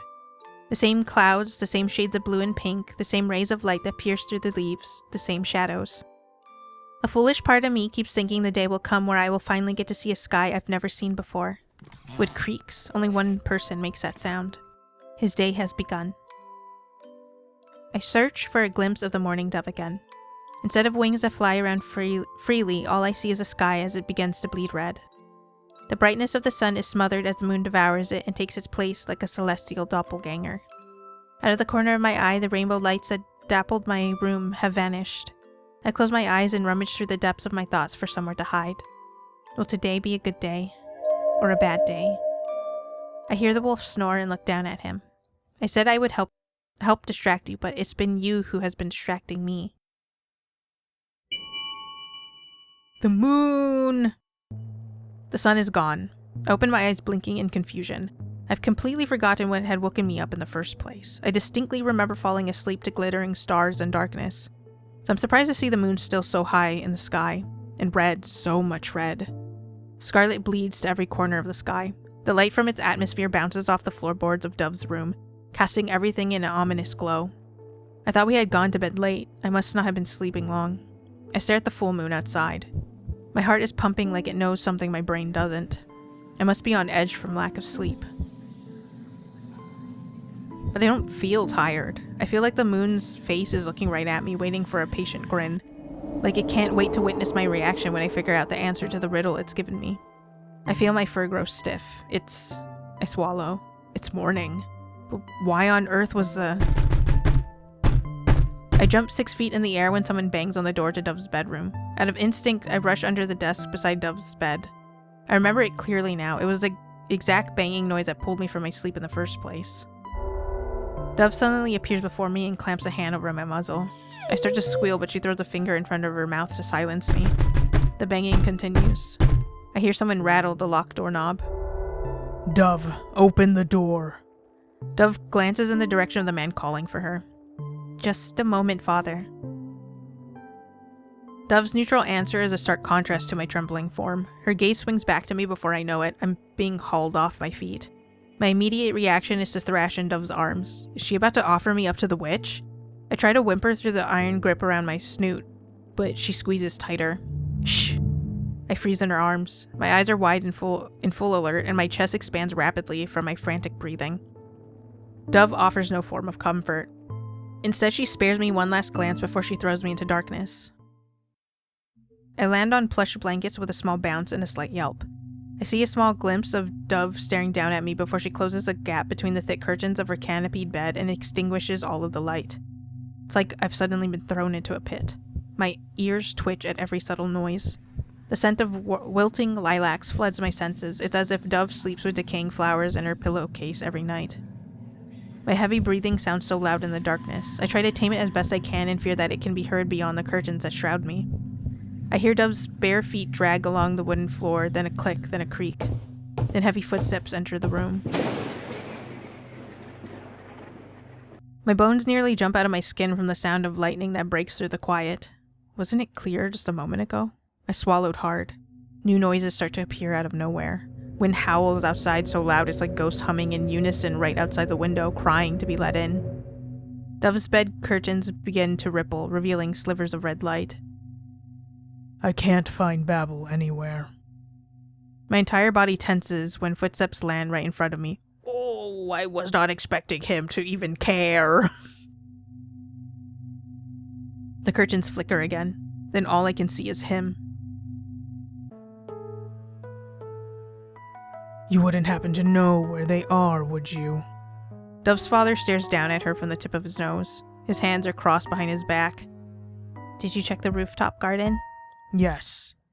The kitchen? Yes. Under the table, perhaps? Dove. Enough of your games. The witch closes his eyes and rubs the bridge of his nose. Find that bloody ghost, or I'll find a replacement. Is that a threat? Yes, father. When he opens his eyes again, I see his eyes catch onto something I can't see. The tension in the room suddenly rises. Wait. The blanket on the floor. Fear begins to claw its way up my throat, threatening to spill out in a cry. The witch's eyes drag upwards to Dove, then to the walls. He begins to search around the room. Dove, just say you sleep on the floor sometimes. You gotta change it up. I stop breathing. The sound of the storm becomes muffled for a moment, amplifying the sound of every creak and heartbeat inside the house. A noise in the darkness of Dove's bed makes me go completely still. It sounds like wood knocking together. And by the looks of it, I'm not the only one that's heard it. Oh my god, pretend that you are a plush toy. The witch stares directly into the dark between the curtains. My urgency to stay hidden isn't shared, it seems. Red eyes peer right at me. Every beat of my heart feels like an eternity passing by. Then he looks away. I think it's fair to consider myself the biggest fool of all time, considering where I've landed myself, but I'm not foolish enough to let out a breath of relief just yet. Right. Just one more thing. The witch reaches into his pocket and pulls out a small black pouch with dots of silver on it. I asked a sister to craft a small gift for you. I see him place the pouch in Dove's tiny hand. Then I hear the clinking of delicate metal. Thank you. The witch nods and turns and makes his way out, finally disappearing from my view. Now go find Babel for me, I've much to do. Fuck, we're screwed. Dove, we're screwed. Dove's door slams closed. Whatever hides with me rattles again from the vibrations of the door, and I take that as my cue to launch myself out from the canopy. I tumble out of the dark curtains and slam right into a pile of books, sending me into a dizzying heap on the floor. Once the ache in my body wanes, I shake my head to get my bearings back. Dove's room was already a mess, but now it looks like a hurricane has swept through it. Sacks of books have been shoved around and knocked over. The furniture has been pulled away from the walls and left askew. Loose sheets of paper cover huge sections of the floor, leaving little paths of clear floorboard left to walk on. How on earth did I sleep while she made this mess? I finally look for Dove and find her standing by the window.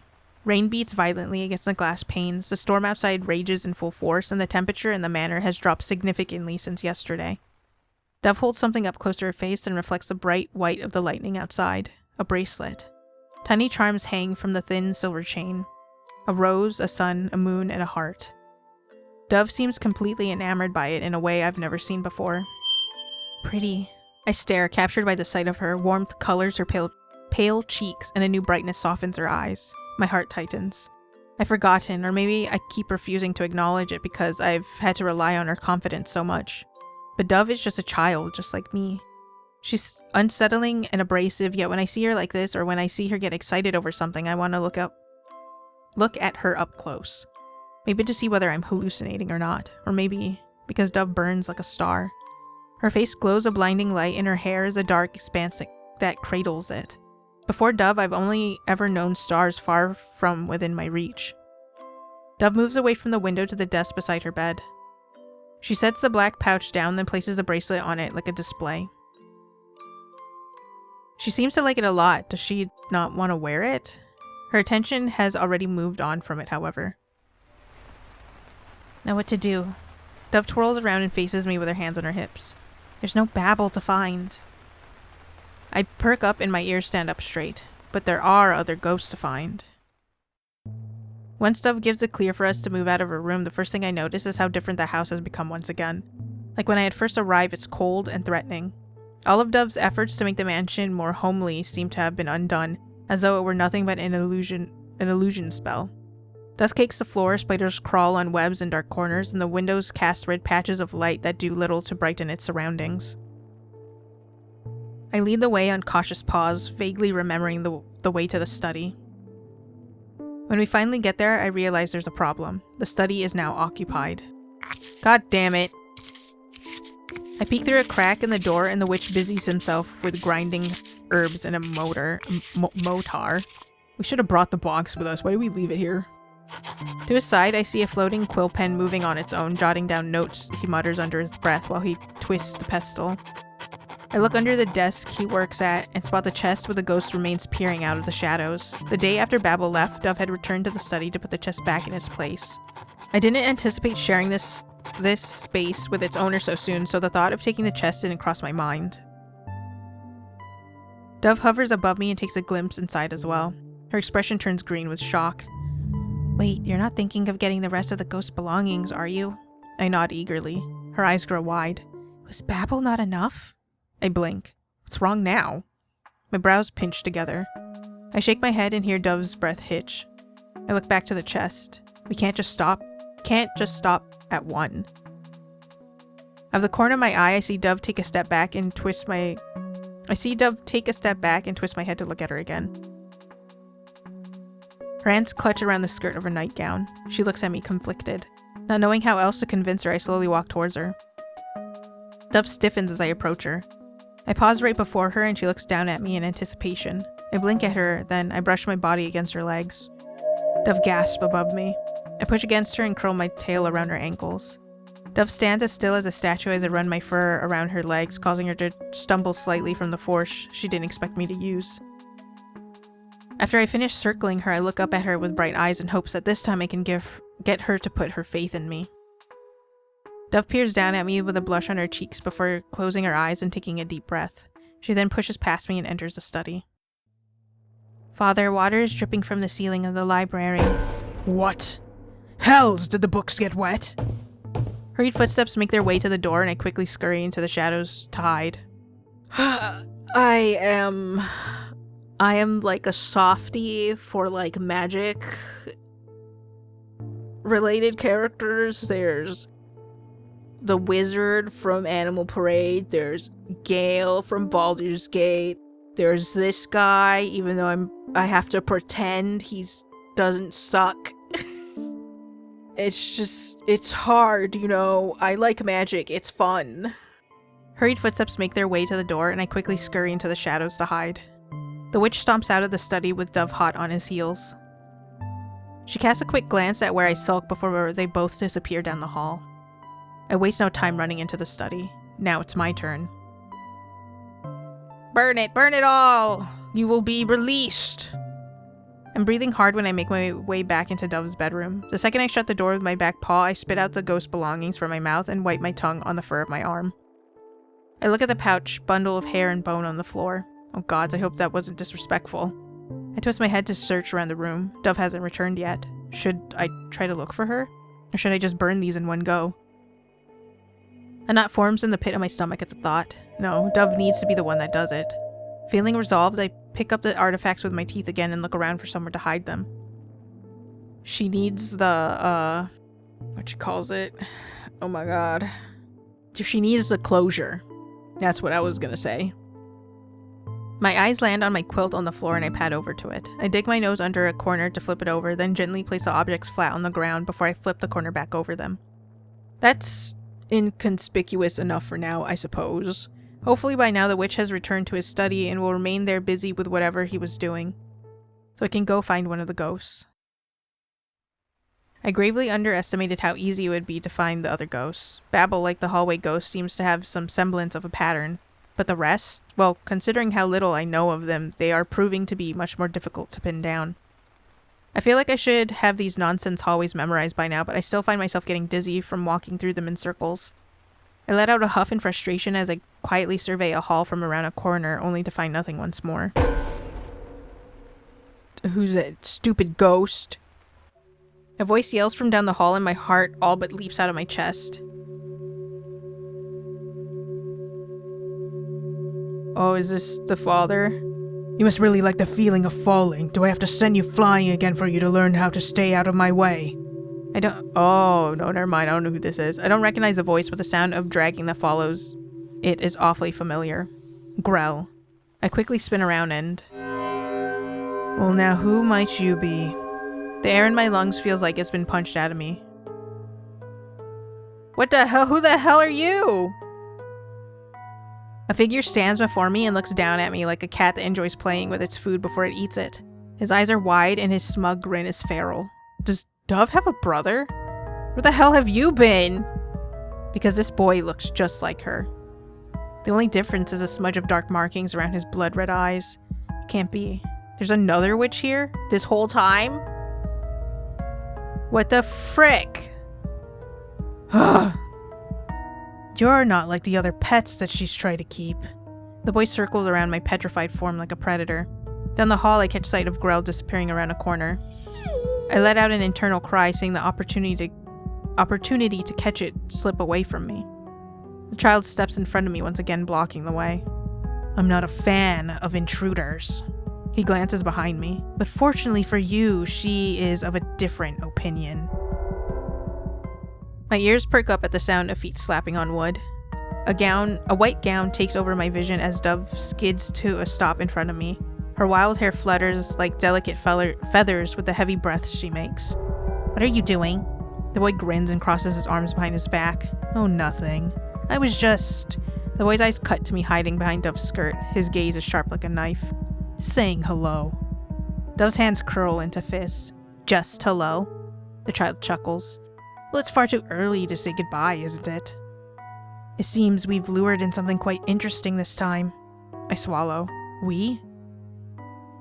And the blood caps seem to be blooming well from the last one, so I have no need for this one. He narrows his eyes at me. Yet. I can see Dove go rigid. The boy bends at the waist to see me better, but she steps in front of me to block his view. My, so protective of your new little pet, aren't you? He leans back again and retreats a step. Very well, he's a special one, I suppose. The glint in his eye makes me feel completely exposed. I can't wait to see how long this one lasts. Dove seems to take that as a sign to hightail it away from this boy as she sweeps me off the ground and crushes me against her chest. Stay away from him. As Dove carries me away, I keep eye contact with the boy who maintains a slight smirk and watches the distance grow between us. No need to tell me twice. Just before we round a corner, I see the boy suddenly stumble forward and break into a violent cough. Dove's pace falters for a moment, but she manages to speed up to get us away faster. Dove has not spoken another word to me since we ran away from the boy in the hallway. Logically, that makes sense. I'm not human after all. But that hasn't really stopped her from doing it anyways. I still have yet to wrap my mind over the encounter with someone new. Someone who is a witch. I think some of Dove's stress is rubbing off on me. Dove has always been the most composed between us, so to see her acting so antsy has me incredibly on edge. Anything that worries her worries me even more. Damn, I didn't realize how long this was gonna be. I'm not even sure if I should cut this into parts. I mean, this one's pretty long. I'm gonna stop this one. I thought I'd be able to finish it. It said a couple of hours, but it did not turn out as I expected. Hopefully, though, even if I don't finish this one, hopefully I can get it edited quickly before October ends, so if you see this in October, I did it. If you don't, I'm sorry. So, I hope you guys are enjoying Dicentra.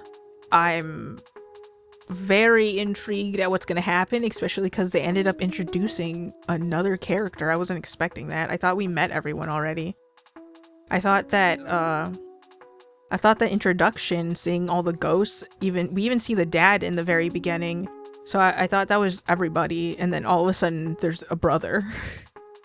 I'm still unsure with Dove because Basil says that she doesn't have any magic, but she does feed the flowers and she interacts with the ghosts, but she doesn't have the traits that witches are supposed to have, apparently.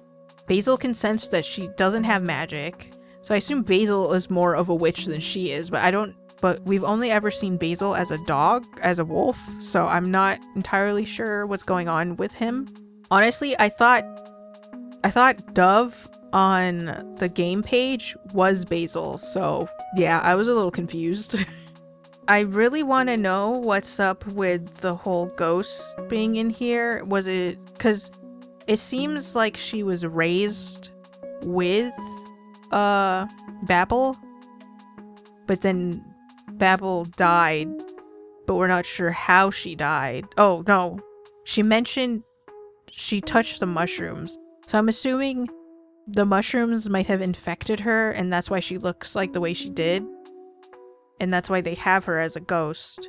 But this doesn't really explain anybody else.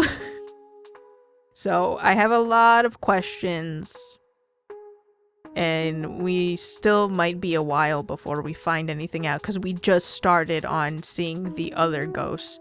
And I think this time we're going after Grell, and I'm not sure how long it's going to take for us to get through each of the ghosts because we still have Painting Ghost, Grell, the Porcelain Maid doll. Was there somebody else? Oh, the weird bird thing with the backwards arms.